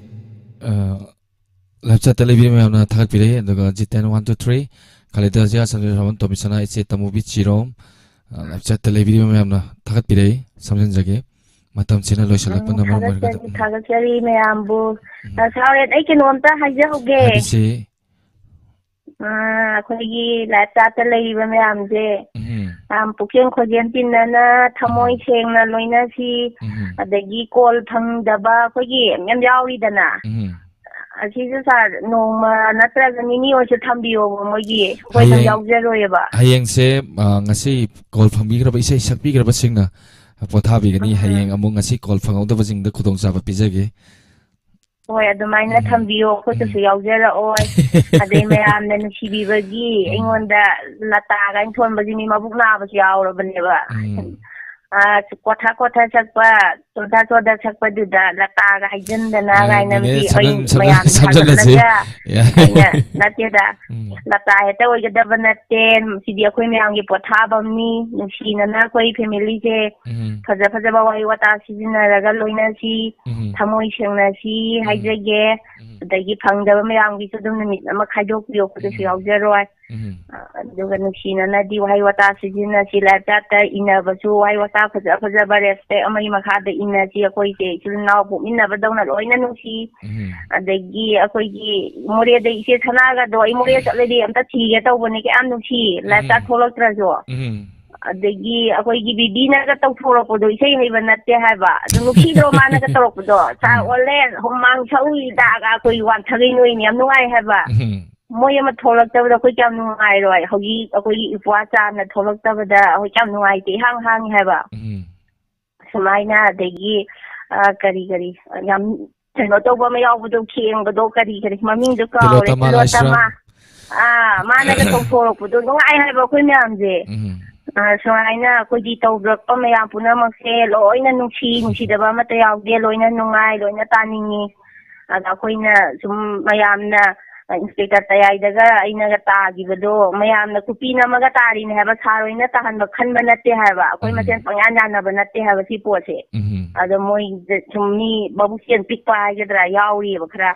ꯇꯥꯔꯕꯅꯦꯕ ꯏꯅꯥꯅ ꯑꯗꯣ ꯍꯥꯏꯅꯤꯡꯉꯥꯏꯁꯨ ꯃꯋꯥ ꯂꯧꯗꯦ ꯁꯝꯖꯟꯕꯤꯔꯣ ꯏꯁꯩ ꯁꯛꯅꯐꯝꯁꯦ ꯂꯩꯔꯤ ꯃꯈꯩ ꯑꯩꯗꯤ ꯑꯗꯨꯝ ꯁꯤꯗ꯭ꯔꯤꯐꯥꯎ ꯁꯛꯈꯤꯗꯣꯏꯅꯦ ꯏꯁꯩ ꯊꯥꯒꯠꯆꯔꯤ ꯅꯤꯅꯦ ꯊꯧꯔꯝ ꯌꯥꯎꯕꯤꯔꯤꯕ ꯑꯃꯗꯤ ꯂꯥꯏꯐ ꯆꯥꯠꯇ ꯅꯤꯅꯦꯒꯤ ꯏꯁꯩꯁꯦ ꯌꯥꯝꯅ ꯐꯖꯩꯅ ꯊꯥꯒꯠꯄꯤꯔꯦ ꯃꯥꯅꯦ ꯃꯌꯥꯝ ꯄꯨꯝꯅꯃꯛ ꯑꯩꯈꯣꯏ ꯑꯃꯠꯇꯅꯤ ꯄꯨꯛꯆꯦꯜ ꯁꯦꯡꯅ ꯇꯤꯟꯅꯁꯤ ꯑꯋꯥ ꯅꯨꯡꯉꯥꯏ ꯁꯤꯌꯥꯔ ꯇꯧꯅꯁꯤ ꯁꯛ ꯂꯣꯏꯅ ꯈꯪꯅꯕꯁꯨ ꯄꯥꯝꯃꯤ ꯂꯣꯏꯅ ꯈꯪꯅꯅꯤꯡꯉꯤꯅꯦ ꯌꯥꯝ ꯅꯨꯡꯁꯤꯅꯅ ꯑꯩꯈꯣꯏ ꯂꯣꯏꯅꯁꯤ ꯍꯥꯏꯖꯒꯦ ꯐꯠꯇꯕ ꯋꯥꯈꯜ ꯑꯃ ꯄꯨꯁꯟꯅꯒꯨꯝꯁꯤ ꯊꯝꯖꯒꯦ ꯁꯥꯔ ꯊꯝꯕꯤꯌꯣ ꯊꯥꯒꯠꯆꯔꯤ ꯊꯧꯔꯝ ꯌꯥꯎꯕꯤꯔꯛꯄ ꯍꯥꯏꯅꯤꯡꯉꯥꯏ ꯂꯩꯇꯅ ꯊꯥꯒꯠꯆꯔꯤ ꯂꯥꯁ ꯀꯣꯂꯔ ꯂꯧꯈꯠꯆꯒꯦ ꯄꯦꯟꯗꯕꯒꯤꯊꯥꯒꯠꯆꯔꯤ ꯂꯥꯁ ꯀꯣꯂꯔ ꯀꯅꯥꯅꯣ ꯌꯦꯡꯃꯤꯟꯅꯁꯤ ꯍꯜꯂꯣ ꯍꯜꯂꯣ ꯇꯔꯥꯝ ꯅꯣꯛꯆꯔꯤ ꯃꯤꯡ ꯑꯃꯗꯤ ꯂꯩꯐꯝ ꯍꯥꯏꯕꯤꯌꯨ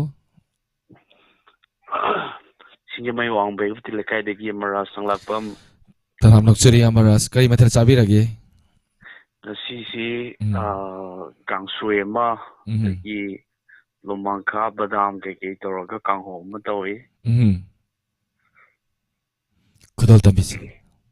ꯏꯁꯩ ꯏꯅꯥꯎꯗꯤ ꯀꯩ ꯃꯊꯦꯜ ꯆꯥꯕꯤꯔꯒꯦ ꯌꯥꯝꯕ ꯑꯩꯁꯤ ꯊꯧꯔꯝꯁꯦ ꯂꯣꯏꯔꯒ ꯆꯥꯖꯔꯒꯦ ꯆꯥꯛ ꯆꯥꯖꯗ꯭ꯔꯤ ꯀꯔꯤ ꯑꯣꯏꯅ ꯑꯦꯔꯦꯟꯖ ꯇꯧꯈ꯭ꯔꯒꯦ ꯉꯁꯤ ꯃꯌꯥꯝꯒꯤ ꯏꯇꯩꯃ ꯀꯔꯤ ꯊꯣꯡꯕꯅꯣ ꯈꯪꯗꯦ ꯆꯝꯊꯣꯡ ꯊꯣꯡꯉꯝꯗꯧ ꯃꯥꯜꯂꯤ ꯀꯥꯡꯁꯣꯏ ꯑꯩ ꯉꯁꯥꯏꯗꯒꯤ ꯌꯥꯝ ꯀꯟꯅ ꯑꯣꯠꯂꯝꯕꯅꯦ ꯑꯩꯁꯦ ꯐꯪꯃꯜꯂꯛꯇꯕꯗꯒꯤ ꯑꯩꯁꯦ ꯐꯃꯨꯡ ꯆꯪꯉꯒ ꯇꯨꯝꯃꯒꯦꯅ ꯄ꯭ꯔꯣꯒꯥꯝ ꯇꯥꯟ ꯁꯨꯝ ꯂꯩꯔꯝꯕꯅꯤ ꯅꯥꯀꯟꯗꯒꯤ ꯍꯧꯖꯤꯛ ꯂꯪꯁꯤꯜꯂꯛꯑꯦ phone ꯐꯪꯉꯦꯅ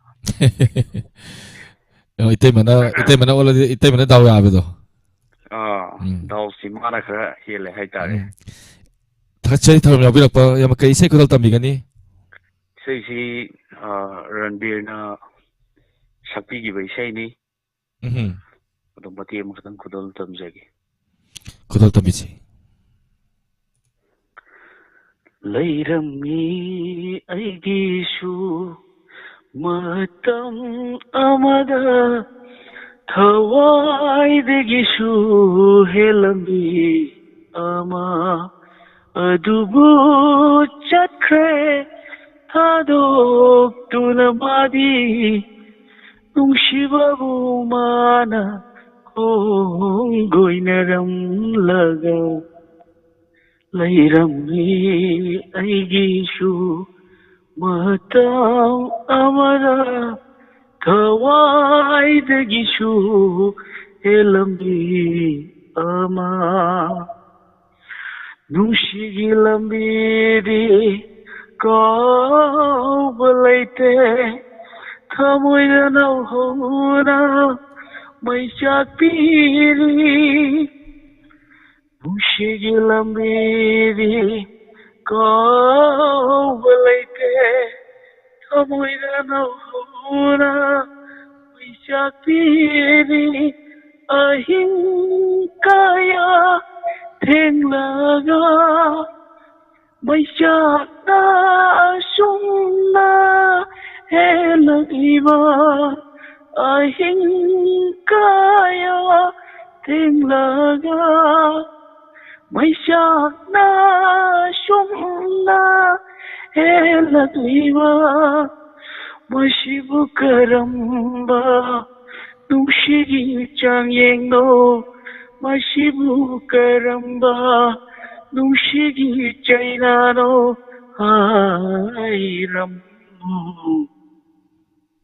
Ayramni aigisu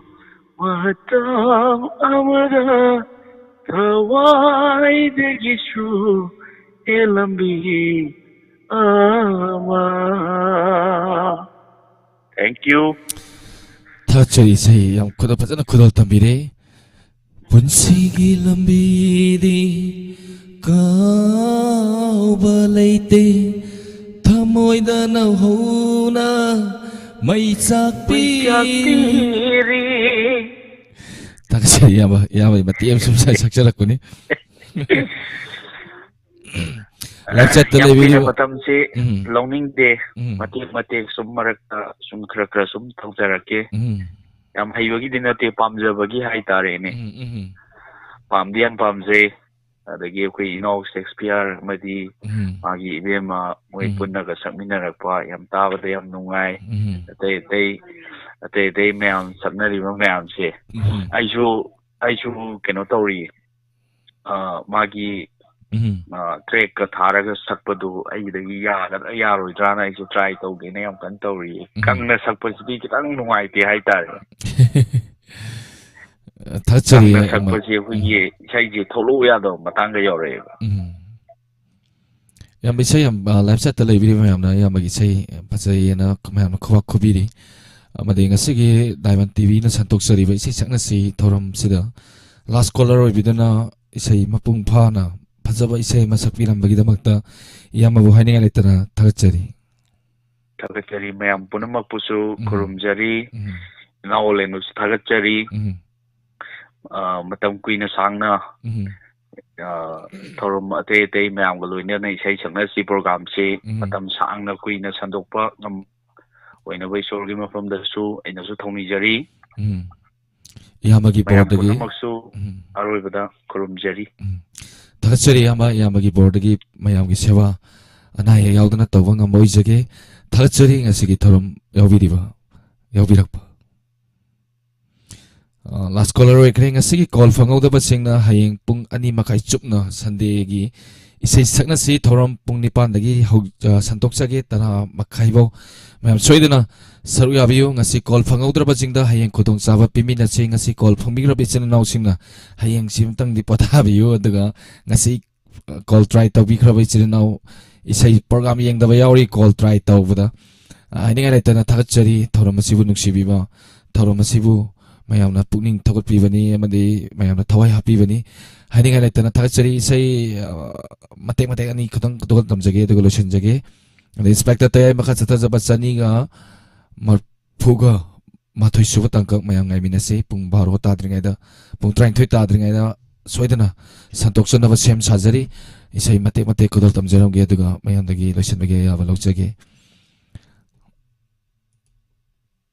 isai sarang basak pe yarori dori atapoina saklage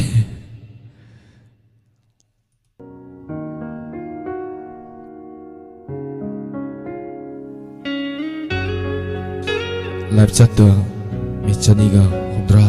mafumule biba haninga letana chakchari taromasibu nuksibiri ba kodima amadi Diamond ꯄ꯭ꯔꯤꯊꯤꯕꯤꯒꯤ ꯊꯧꯔꯝ ꯈꯨꯗꯤꯡꯃꯛꯇ ꯑꯆꯤꯟꯕ ꯀꯌꯥ ꯀꯥꯏꯊꯣꯛꯄꯤꯗꯨꯅ ꯏꯪꯉꯕ ꯃꯇꯝꯁꯤꯗ ꯅꯨꯡꯁꯤꯕꯤꯗꯨꯅ ꯊꯧꯔꯝ ꯌꯥꯎꯕꯤꯔꯤꯕ ꯈꯨꯗꯤꯡꯃꯛꯄꯨꯁꯨ ꯊꯥꯒꯠꯆꯔꯤ.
Hi.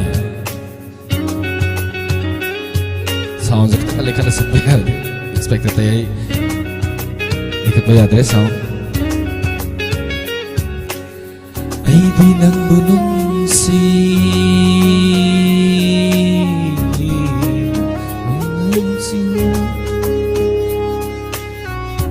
Ay nang bunungsi Tamoy sing nanungsi Nang idamamikot kuding wajay Ay di nang bunungsi Tamoy sing nanungsi Mikot kuding ay na nang giwajay Nang naay busaw rido Ay gitamoy kang lamlaba Nang naay busaw rido Ay gitamoy kang lamlaba Nang naay buhena nung silang gani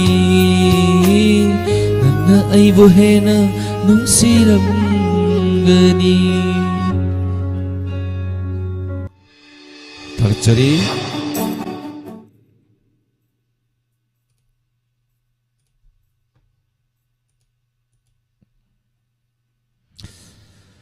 마탕대야 살라카다 위세이니 그도 팀 던져게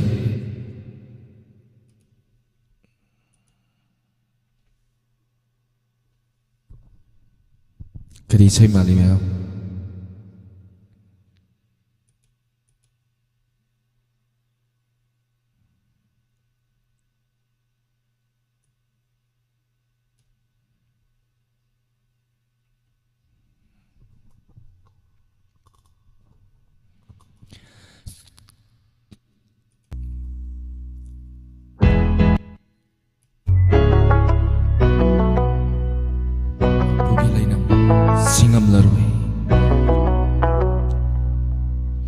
Chila mayumpan kare Thaja masulot kare Nungsira manglala nangbu Ngaire ne tumlo Chila mayumpan kare Thaja masulot kare Nungsira manglala nangbu Ngaire ne tumlo Mathang kusoy na saksarake si Saise Nungsira manglala nangbu ngaire ne tumlo Chikla mayumpan kare Thaja masulot kare Nungsira manglala nangbu ngaire ne tumlo Chikla mayumpan kare Terus mayam isai mati matani duga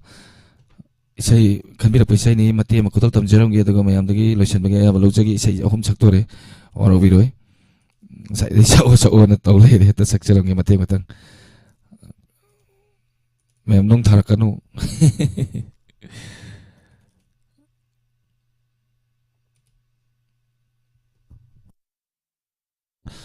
Sarjamski kontakta sakjage Sarjamski sai ni duga Sarjamski kontakta sakpigi boy sai nangdi nungi mukti ni kudam tanjage se babita da dedicate jage se ma leri ngai da nam khiba video album somo oi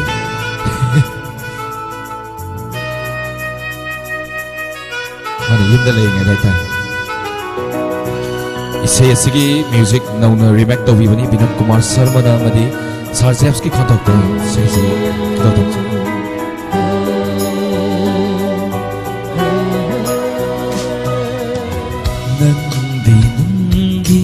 Murtini nungi thamon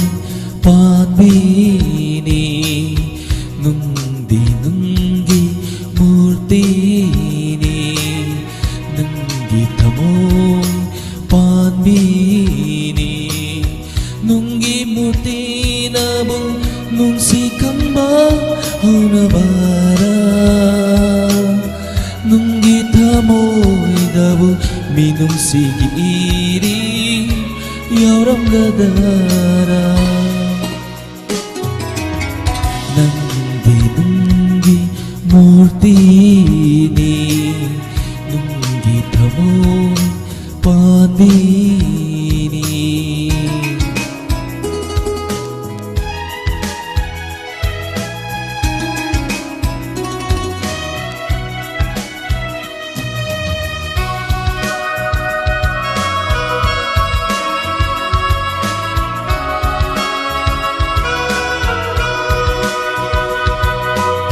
Hai pakat biaya aku di mata jadi. Nahak na thamoy panmi oi ram lava minung si kangwi ama oi ram lava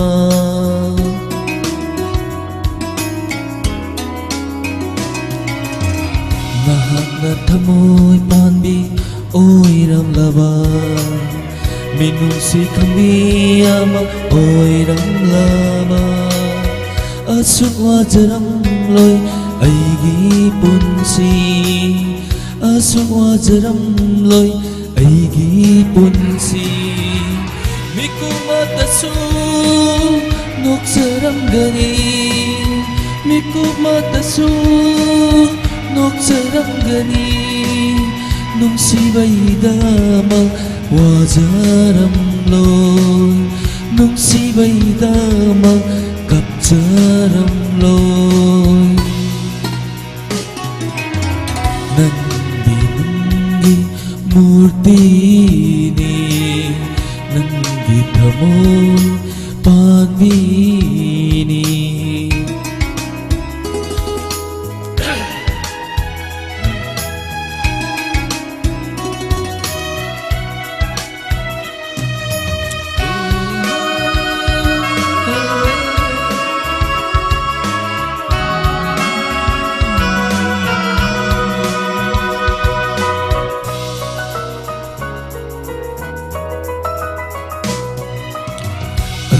Luna nan ay ay ꯍꯥꯏꯅꯈꯤꯕ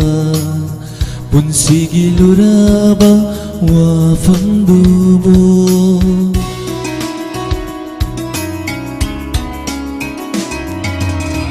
ꯑꯗꯨꯛ ꯂꯨꯅ ꯅꯪ ꯑꯩ ꯍꯥꯏꯅꯈꯤꯕ ꯄꯨꯟꯁꯤꯒꯤ ꯂꯨꯔꯕ ꯋꯥꯐꯝꯗꯨꯕꯨ ꯀꯔꯤꯒꯤꯅꯣ ꯅꯪꯅ ꯀꯥꯏꯍꯜꯂꯤꯕ ꯀꯔꯤꯒꯤꯅꯣ ꯅꯪꯅ ꯀꯥꯏꯍꯜꯂꯤꯕ ꯊꯃꯣꯏ ꯄꯥꯟꯗꯦꯕꯨ ꯇꯥꯛꯂꯝꯂꯤꯕꯔꯥ ꯊꯃꯣꯏ ꯄꯥꯟꯗꯦꯕꯨ ꯇꯥꯛꯂꯝꯂꯤꯕꯔꯥ ꯃꯁꯤꯕꯨ ꯅꯨꯡꯁꯤꯕꯒꯤ ꯍꯧꯅꯁꯥꯔꯥ ꯃꯁꯤꯕꯨ ꯅꯨꯡꯁꯤꯕꯒꯤ ꯍꯧꯅꯁꯥꯔꯥ ꯅꯪꯗꯤ ꯅꯨꯡꯒꯤ ꯃꯨꯔꯇꯤꯅꯤ ꯅꯪꯒꯤ ꯊꯃꯣꯏ ꯄꯥꯟꯕꯤꯅꯤ ꯅꯪꯒꯤ ꯃꯨꯔꯇꯤꯅꯕꯨ ꯅꯨꯡꯁꯤꯀꯟꯕ ꯍꯧꯅꯕꯔꯥ ꯅꯪꯒꯤ ꯊꯃꯣꯏꯗꯕꯨ ꯃꯤꯅꯨꯡꯁꯤꯒꯤ ꯏꯔꯤ ꯌꯥꯎꯔꯝꯒꯗꯔꯥ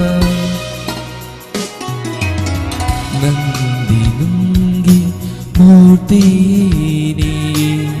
ꯅꯪꯒꯤ ꯊꯃꯣꯏ ꯄꯥꯟꯕꯤꯅꯤ ꯊꯥꯒꯠꯆꯔꯤ ꯊꯧꯔꯝ ꯌꯥꯎꯕꯤꯔꯤꯕ ꯈꯨꯗꯤꯡꯃꯛ ꯍꯥꯏꯅꯤꯡꯉꯥꯏ ꯂꯩꯇꯅ ꯊꯥꯒꯠꯆꯔꯤ ꯑꯗꯨꯒ ꯉꯁꯤꯒꯤ ꯊꯧꯔꯝ ꯑꯁꯤꯕꯨ ꯁꯅꯥꯇꯣꯝꯕꯤ ꯁꯃꯔ ꯂꯥꯛꯄꯝ ꯊꯥꯒꯠꯆꯔꯤ ꯃꯣꯇꯣꯝ ꯂꯥꯡꯂꯦꯝꯕꯤ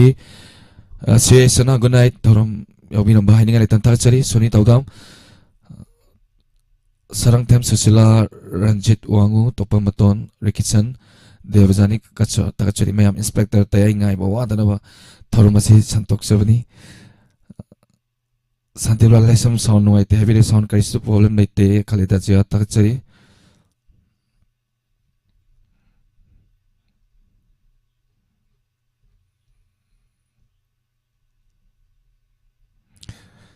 ꯊꯥꯒꯠꯆꯔꯤ ꯃꯌꯥꯝ ꯄꯨꯝꯅꯃꯛ ꯑꯃꯨꯛꯀ ꯍꯟꯅ ꯊꯧꯔꯝ ꯑꯁꯤ ꯃꯄꯨꯡ ꯐꯥꯍꯟꯕꯤꯔꯤꯕ ꯏꯁꯇ꯭ꯔꯤꯝ ꯑꯁꯤ ꯊꯥꯒꯠꯆꯗꯅ ꯏꯁꯩ ꯁꯤꯗ ꯈꯨꯗꯣꯜ ꯇꯝꯖꯒꯦ ꯑꯗꯨꯒ ꯏꯟꯁꯄꯦꯛꯇꯔ ꯇꯌꯦ ꯃꯈꯥ ꯆꯠꯊꯖꯕ ꯄꯨꯡ 12 ꯃꯃꯥꯡꯗ ꯃꯌꯥꯝꯗ ꯂꯥꯟꯊꯣꯛꯆꯅꯕ ꯍꯣꯠꯅꯖꯒꯦ ꯍꯧꯖꯤꯛꯀꯤ ꯑꯣꯏꯅꯗꯤ ꯃꯌꯥꯝꯗꯒꯤ ꯃꯤꯀꯨꯞ ꯈꯔꯗꯪ ꯂꯥꯞꯊꯣꯛꯆꯕꯒ ꯂꯣꯏꯅꯅ ꯃꯌꯥꯝ ꯄꯨꯝꯅꯃꯛꯄꯨ ꯑꯃꯨꯛꯀ ꯍꯟꯅ ꯑꯣꯂꯦꯟ ꯁꯥꯄꯝꯅ ꯈꯨꯔꯨꯝꯖꯔꯤ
ꯊꯣꯛꯂꯛꯂꯁꯨ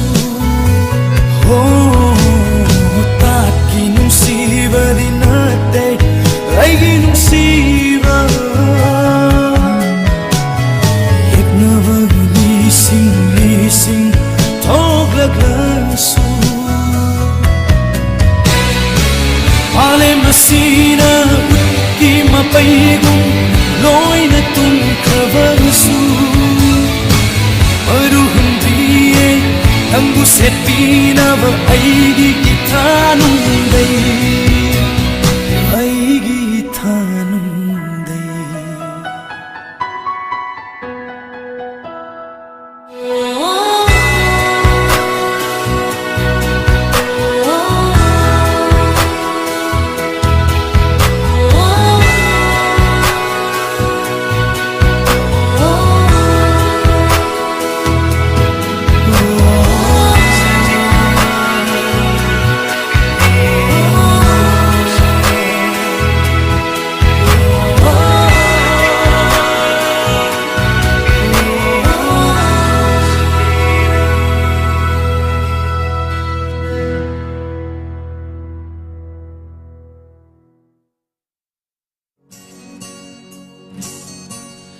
ꯌꯥꯝꯅ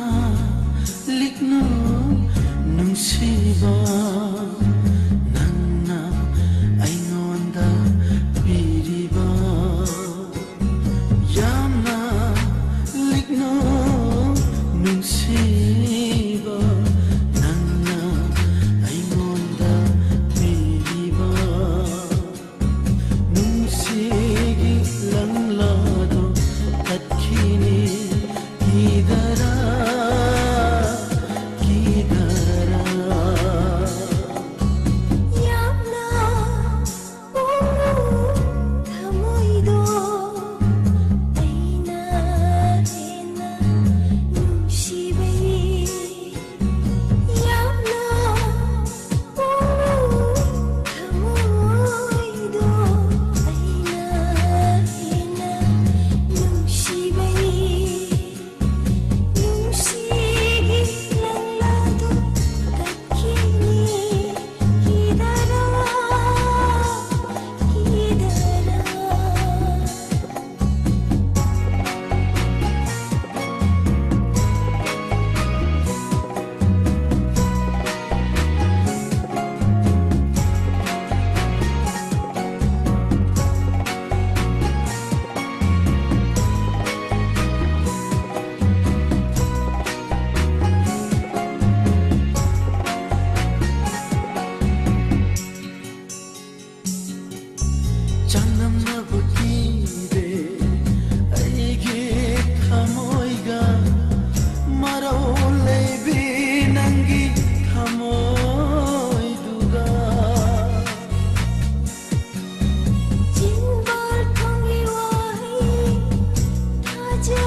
Nangnabu pelani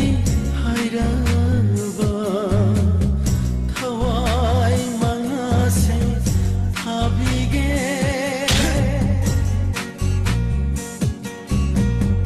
thawnada pamujai hakmanne hayengi khamsida waraka senjilasi nungsi pura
ꯃꯥꯏꯊꯣꯡꯒꯤ ꯑꯉꯥꯡꯕ ꯈꯖꯥꯏ ꯆꯨꯝꯊꯥꯡꯕꯨ ꯉꯝꯖꯅ ꯀꯣꯜꯂꯤꯕ ꯄꯤꯁꯨꯝ ꯑꯅꯤ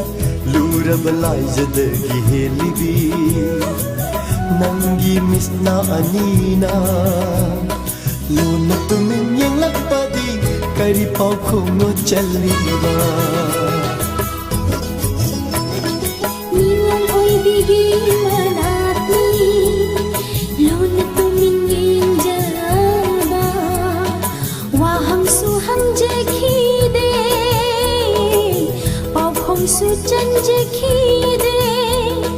Nau shing lai ba pa khang lo Nung shi na ta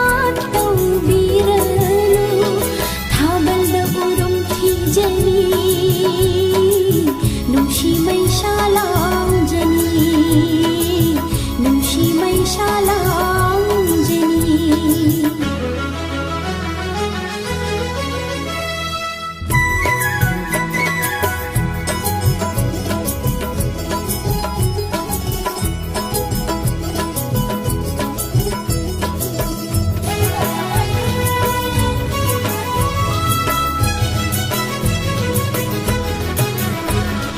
Nuja ko loi ta khelai ong thok na bu pak chaida leirang ta khelai na khamban jabini hainam leinam yeli ba bashantagi malam fa na tawta kalakuna nujai na chok kelali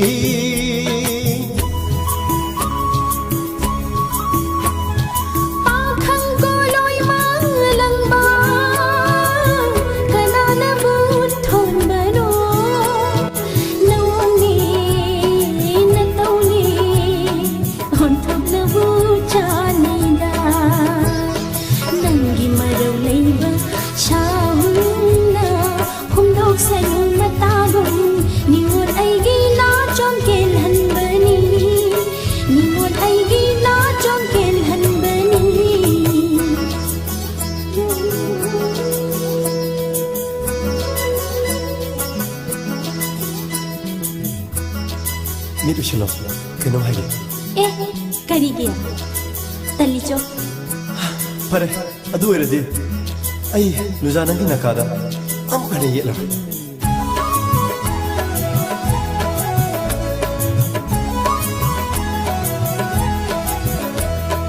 Ona hauba, oina chamba Khona hauba, khamal jao Natau yengi latnabani Natau yengi latnabani Thawai so, hachang so Nahaki, nahaki Aishu khangi pamubi Nangna shawa uningduna Aishu aduk laknabani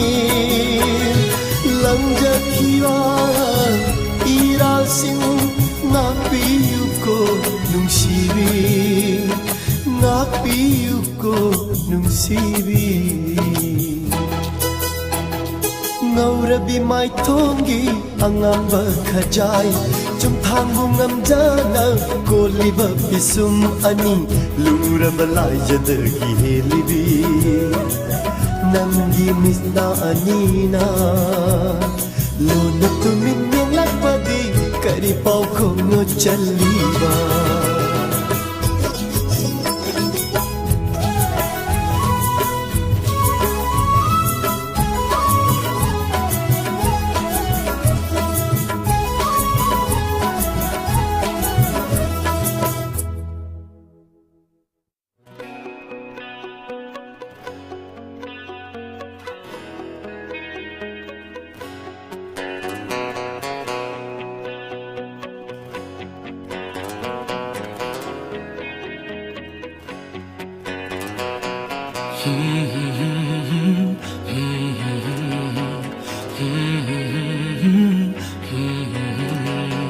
Nungsibi nangbu,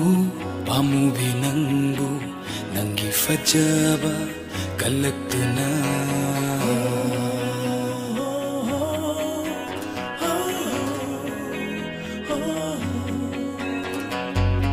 Nusivi Nambu, Pamubi Nambu, Nangi Fajabada, Kalaktana, Layam Changuna, Lairi Baktuda, Chinkat Lava Sunambu.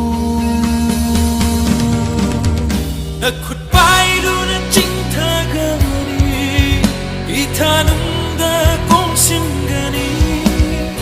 Nakut Paidu na Chintagani,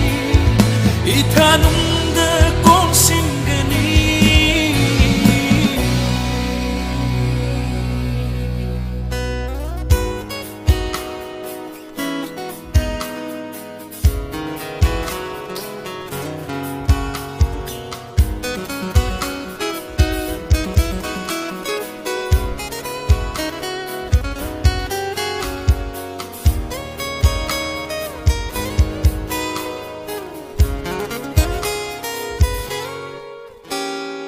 Asigi ahingda lainam yendribi Achik balay kol da koy muna lamdan dribi Asigi ahingda lainam yendribi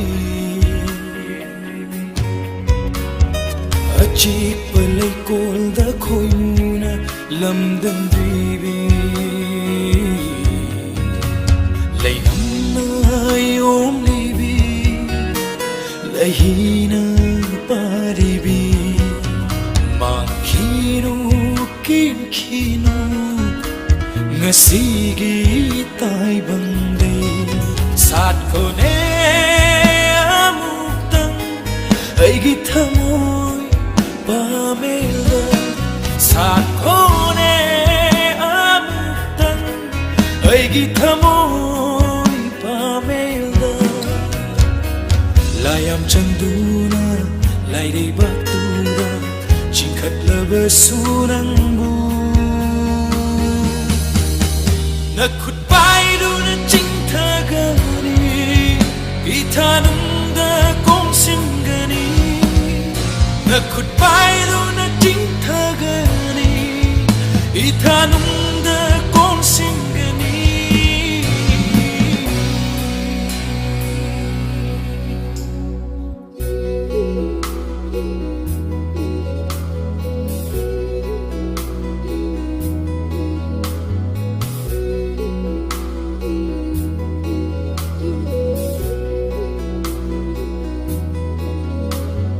Hey nong damba,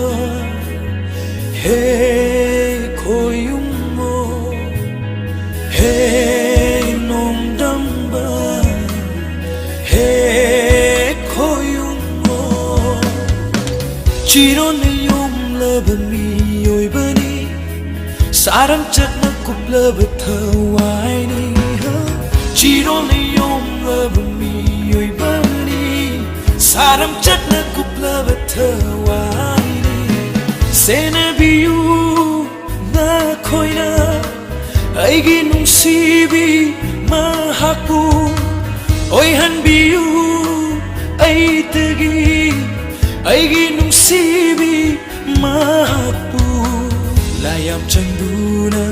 Lairi baktuda Chingkat lava sunangbu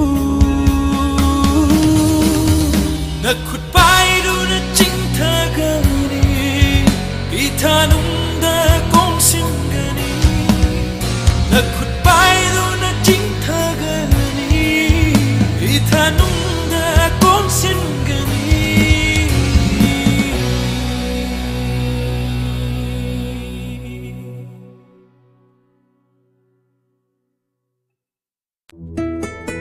Nongdam naidana hingliba punsida Thawai na hakchang da leiringai adongi thamoi bu pelhannabagidamak anau anauba makhal kiyagi seising haibadi www.manipurijohn.com dagi download tawbiyu www.manipurijohn.com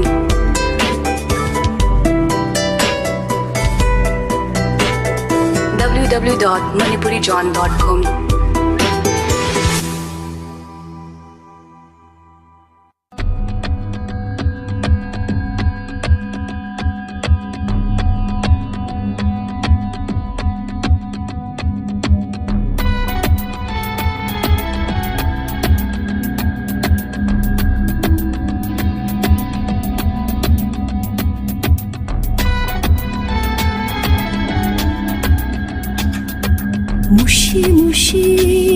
ꯅꯨꯡꯁꯤꯉꯥꯂꯤꯕ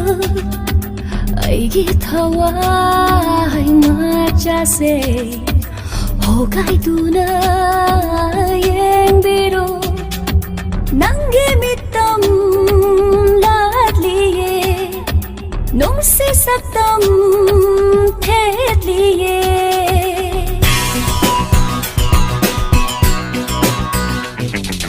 무시 무시 날리고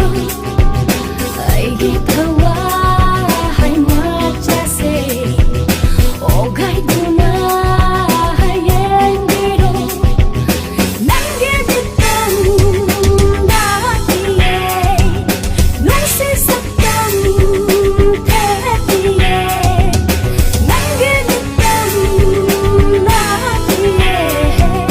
눈시 섞던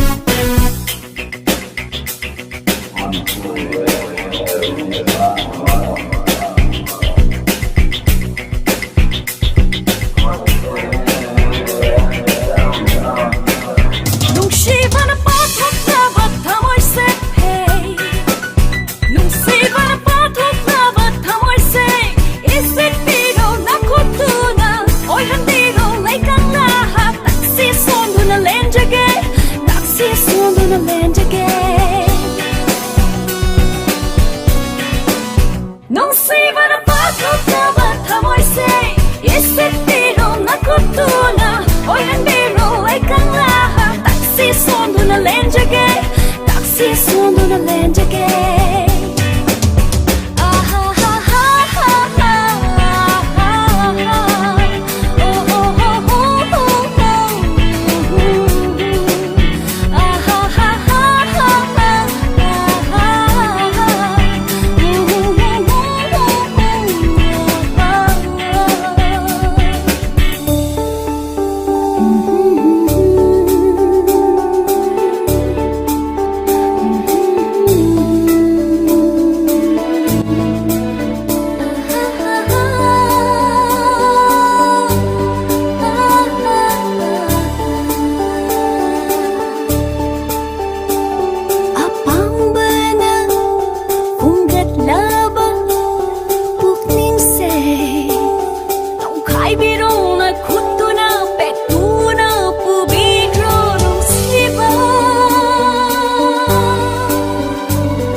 Manglanda sunang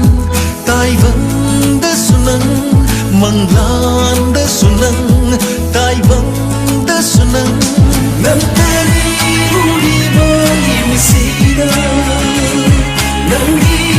konjel kai tariba Nantani uri bagi misida Nangi konjel kai tariba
Manglanda sunang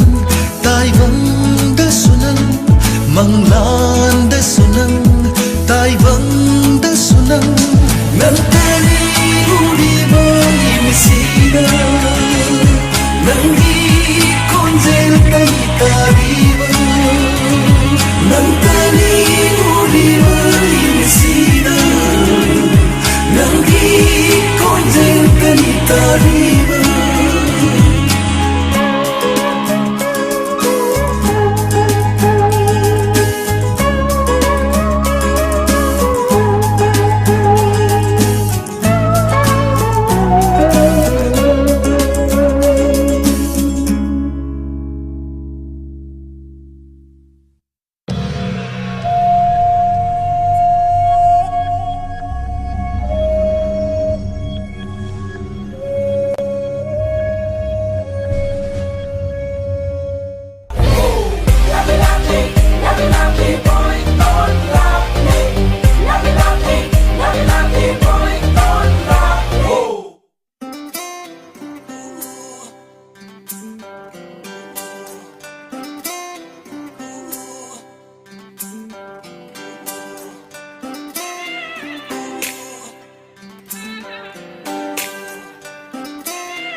kalakjaida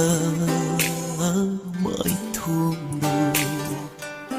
lochinduna thamningida ninti zaida phajaida yengduna sung lainingida phajai hainariba nongdol thajadai sharuk chama chama hena ingi tasingna leiram lava mapoktaret ma ai tagi oi hal biu mapok kuding dusu jingli wakal gi sidagi kanduna chatpi khinu mapoktaret ma khari ba sambal singde hendu piranu unsi lai pun semna si mapok kudinga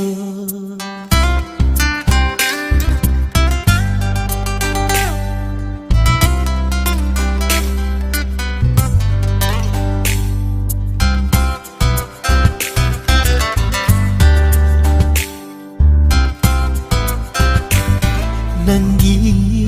sing manungsiva yen thokinu atop kana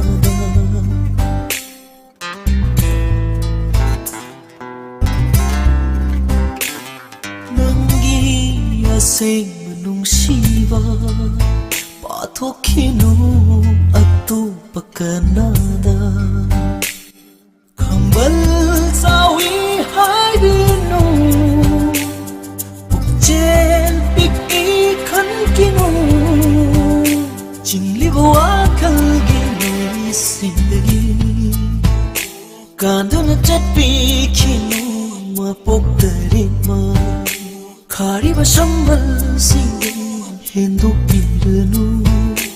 unsi lai pun semna si mapok khudinga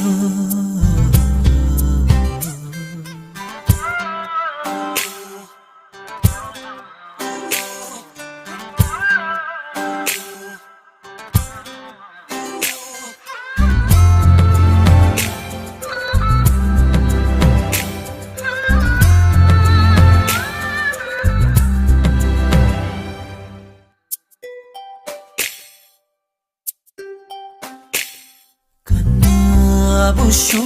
kirudi ina namai gira maglipira bata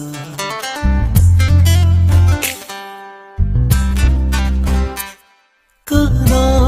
busho kirudi ina namai gira maglipira bata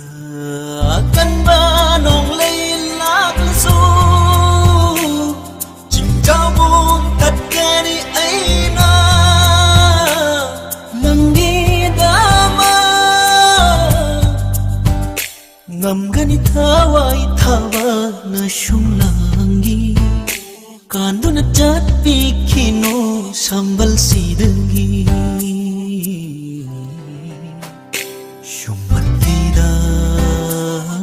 mai thumbu Lochinduna thamningida ninti zaida fazaida yengduna shung lainingida khari ba sambal singde hendu piranu unsi lai pun semna si mapok khudinga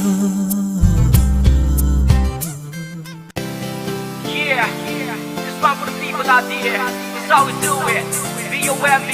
the Rocky Bowl, okay. Taking it for granted, you're so fine and you're so sweet. And listen to me, baby, I'm gonna take you close my heart. Check it, but you know the only one. I'm not the sheep, but we'll never sing. But you never must love me first sight. Gotta be strong and make it alright. Never ever think right, just take it. Piranga kay duni, nangi mai thongduda, sumat yai kubi, nung shida ko nang say. Lairang na kay duni, nangi mai thongduda, sumat yai kubi, panyay ta ko nang say. Kana kisuoy hanting day, ay kita hoy gagay ko.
keep them in a drip. Watching them girls go down the street. But you are the one. I'm not gonna be there with a bit. Come closer, side to it. You are my drip. Rich, rich, whenever we been. I am the brick. You are the slick. I'm on the rush. Hush, baby, hush. Lấy răng cùng sát biêu cô thơm môi là cả đông đậm ngoài trời ghé khỏi mùi na đang kỳ lấy cô đã cả na kỳ xuôi hẳn ninh đê ấy kỳ ta ôi trời ghé cô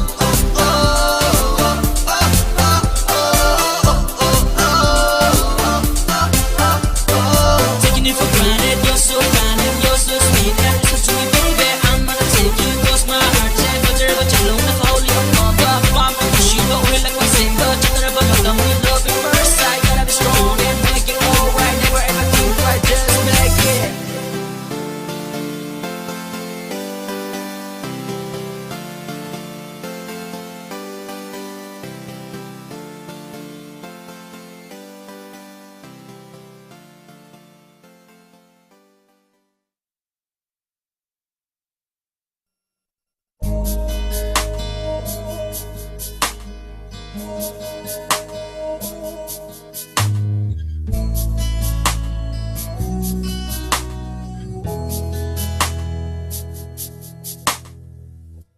Nungsiba ama oibada Nungsiba ama shagatpada Nungsiba ama oibada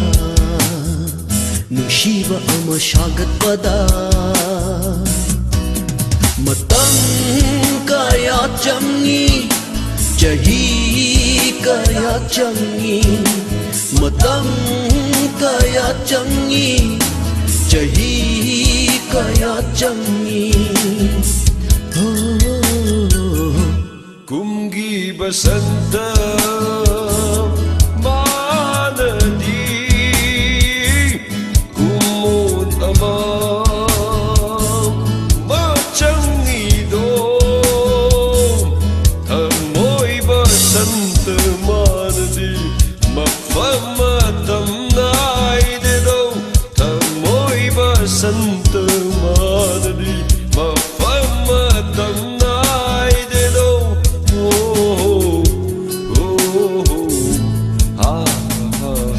Nungsiba ama oibada Nungsiba ama shagatpada Nungsiba ama oibada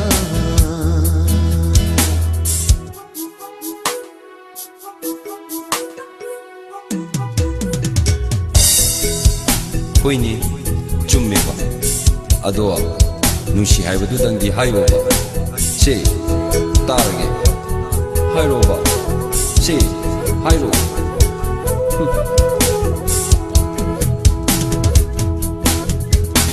Adubu nungsiba se yamna lui lui lui lui lui nungsiba se yamna lui Asengmani nungsiba se yamna lai lai lai lai lai nungsiba se yamna lai Adubu ne nungsiba se yamna lui lui lui lui lui nungsiba se yamna lui Asengmani nungsiba se yamna lai lai lai lai lai nungsiba se yamna lai Matam zadaba nong judo Tai bang pusi wahanbani Ikang libi thamoy sigidi Sida hidakne nong judo Pagdeda pangkreda Sila thamoy sikang bideda Nungsiba ama oibada Nungsiba ama shagatpada Nungsiba ama oibada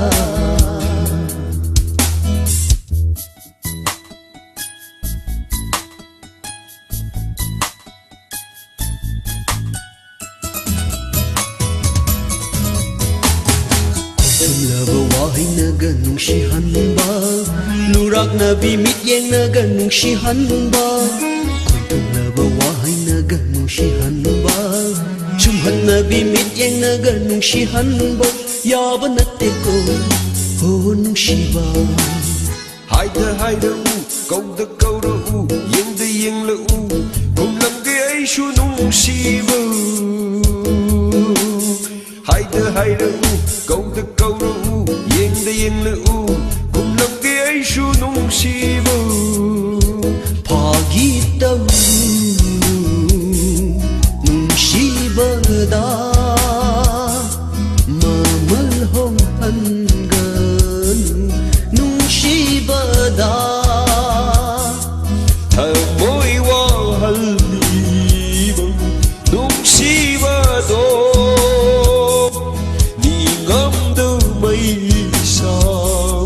ꯐꯥꯎꯖꯔꯛꯀꯅꯤꯀꯣ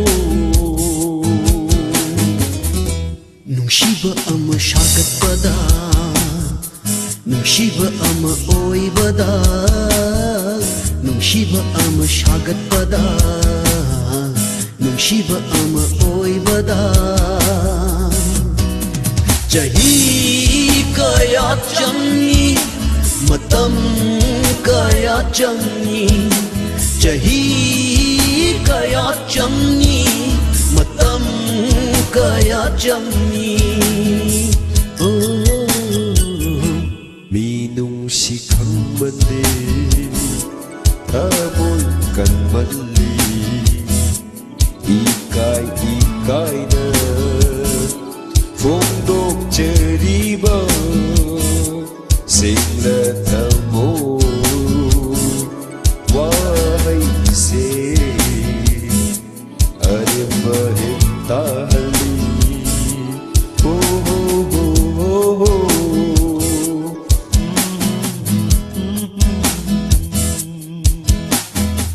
Bukwatta ibungo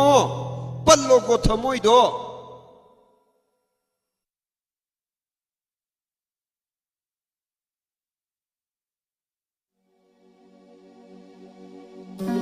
Mitingdadi nungsibadi mali simbaldana marolama loli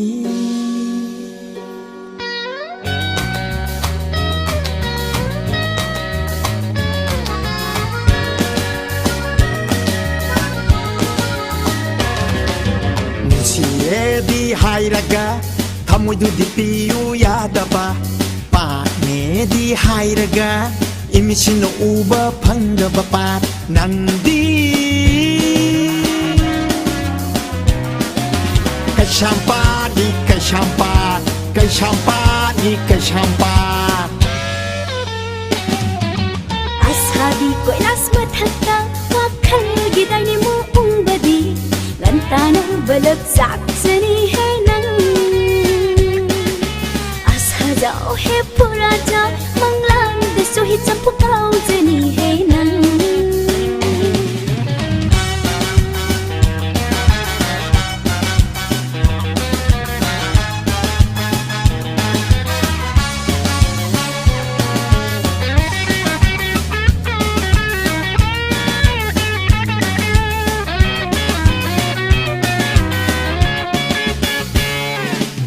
Kudam tat laba khong rau do lay du nai kep khat lingai matam dagi khanjarat pani nang bu apam banupa khallingai nungsi ba chilhau thiri ngai apam banupa khallingai nungsi ba chilhau thiri ngai all expansion phangja hau ni ko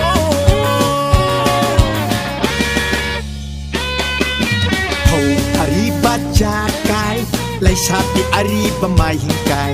lira lira phajapadi lem lai nga ni lem lai nga ya hong ba sen rang di che machan cha tan ja cha dragana nauri maru sai na mai charu na samma matang gi fashion suyang da ba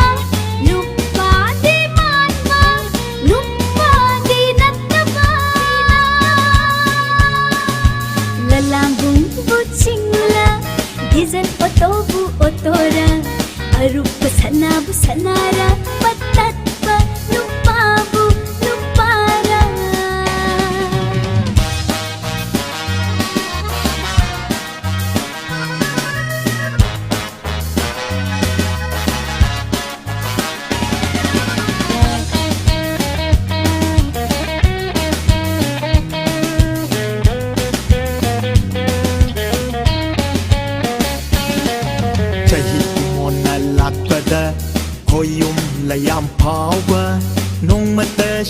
harawi Nangi sugat pa mai thongdi Nong mata su haraude Nupi di makal yami Nupi charul nupi kwa nupi mama Tai sin yak sin mai yaw da ba Nupi mama do pam jay Nupi di aseng ba saktam di Ya ho rak pada yang ya ho Sa khao gi mami di Mai thong da tai Sa khao sot le bati Mai thong su mai kai Ayuk su sana hen ma Nami dang su thong da ba Nai re macha khambai Pun si bu pun si ra Super fine bu sing la Kau tanga bu ngara Sanggum sana bu mitla Besongi pak nambu pisara Nungsiye di hairaga Thamoy du di piyu yadaba Paak ne di hairaga Imisino uba phangdaba paak Nangdi Kachampa di kachampa Ashagi koilas mathakta Wakhal giday ne mo umbadi Ngantana balap sakchari he nang Ne di hairaga Imisino uba phangdaba paak Kachampa di kachampa Kachampa di kachampa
mara ke khalla isina karigino mahausaga iman manadri bakarigino aina hangbada sukhum khumdriba aina hangbada sukhum khumdriba aigi kari irano ai bukarigi wahalibano ai bukarigi wahalibano andak marak ke khalla isina khanke ke khalla isina karigino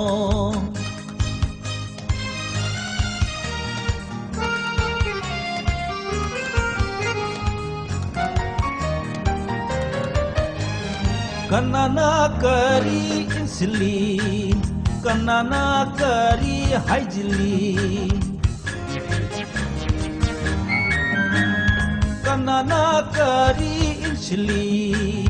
kanana kari haijili kanana laiwa kapsili kanana higaiwa kajili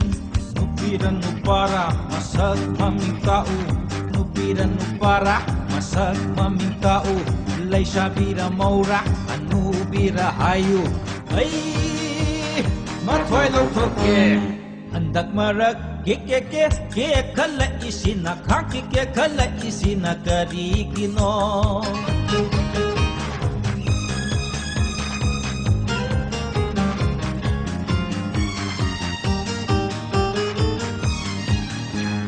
waktu na wang laga kwak na phangde I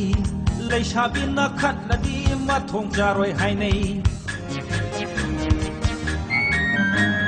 wa tu na wang la ga kwak na phang de I Laisa bina khat la di ma thong jaroi hai nei ni pa ga nu pi ga rai ma nei nu pi na nu pa dau na muk pa di tharoi shakti na pal ka nu pa jai hai na pung nu shakti na pal ka nu pa jai hai na pung nu accident amada mamai ko pani khangu ai hai mi ke ta jau andak mara ke khalla isina karigino mahausaga iman manadri bakarigino aina hangbada sukhum khumdriba aina hangbada sukhum khumdriba aigi kari iralno ai bukarigi wahalibano ai bukarigi wahalibano andak marak ke khalla isina khanke ke khalla isina karigino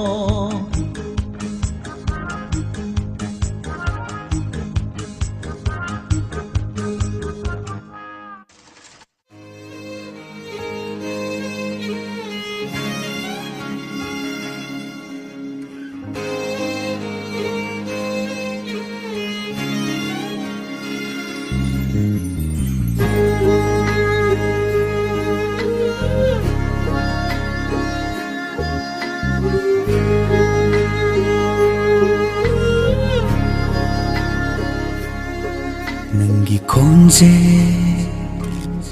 tararo taruraga helak inungsiba laptok lage kalliba thamoina temlakani nangi nungsiwa haina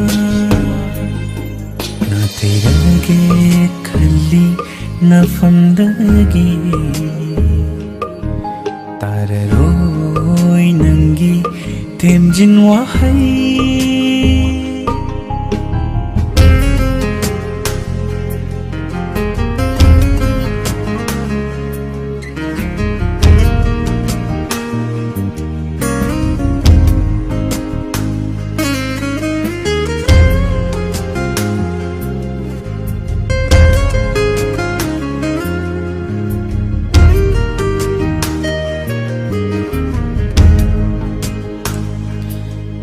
Nangi konjena aigi napada tahalakpa pungsing yaurapada khonjena aigi napada tahalakpa punsing yorpada kayada wana khangjaba aina nangi misaksidabu kaurdi haina nupagi mitluda sinthariba pira pandabagi khudam lane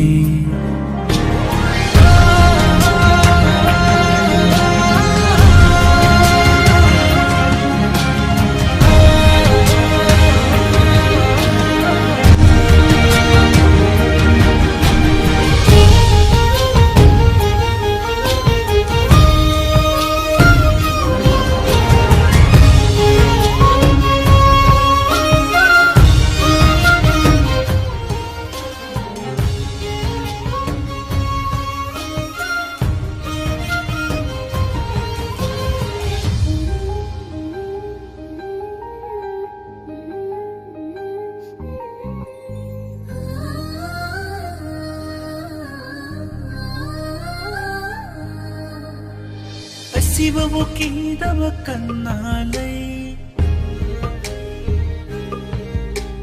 Asibabu pamaglipon sina Asibabu kidaba kanalay Asibabu pamaglipon sina Mong pamtatahip labatumna Kawang gani nang giwakal Mong pamtatahip labatumda Kawang gani nang giwakal Asukwana nungsiba ama Thamoyda kudol tamlakiba Kainani khangda nungsidoba Isana yana kainarage Laptok lage kaliba Thamoyna temlakani nangi nungsiwahayna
Yenguda, yenguda, yenguda, yenguda, aingonda, yenguda. Kaluda, kaluda, kaluda, kaluda, aigiwa kaluda. Yenguda, yenguda, yenguda, yenguda, aingonda, yenguda. Fajaba, jama, jama, jama. Nungsiba, lising, lising, lising. Yaubani, da yaubani. Sina bu yeng lady. Yaubani, da yaubani. Kamoy na bu yaradi.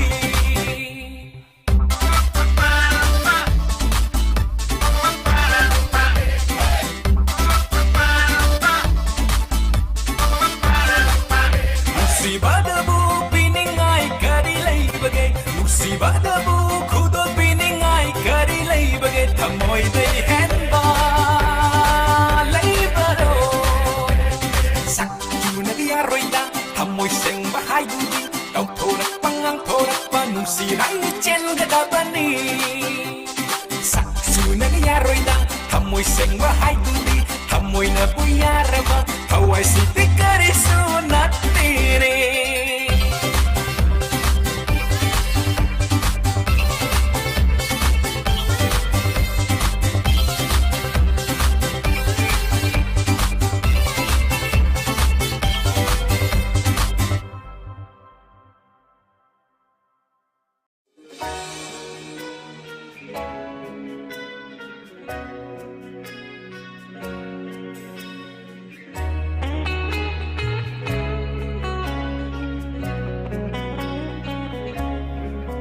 Mamalyam la punsi se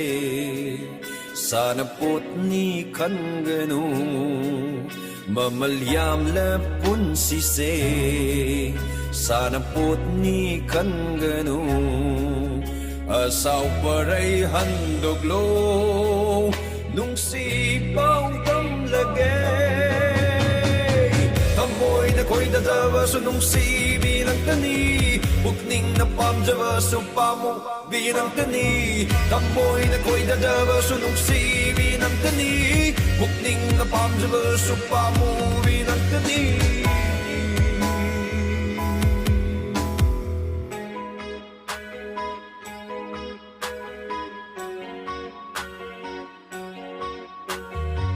Ningon oy bumapongshi kay thibi oy rabashu Nungsiba nangi bayat kalabat jaytena Ningon oy bumapongshi kay thibi oy rabashu Nungsiba nangi bayat kalabat jaytena Tamoy gitanjana tadahanjin hanjin yay bana Makare tamkare ningon egi kaiba Tamoy gitanjana tadahanjin hanjin yay bana Makare tamkare ningon egi Hojik kudal tamjakre sei sakna se amadi makal mathal sei sing mathang mathang oina meko khargi matungna santok sagani inspector tayai satret ka marfu matoi suba tangka sahi tara mangagi ani suba saru meko khargi matungda inspector tayai gi dama to pe samadala piyo miyambo ngai jerong ki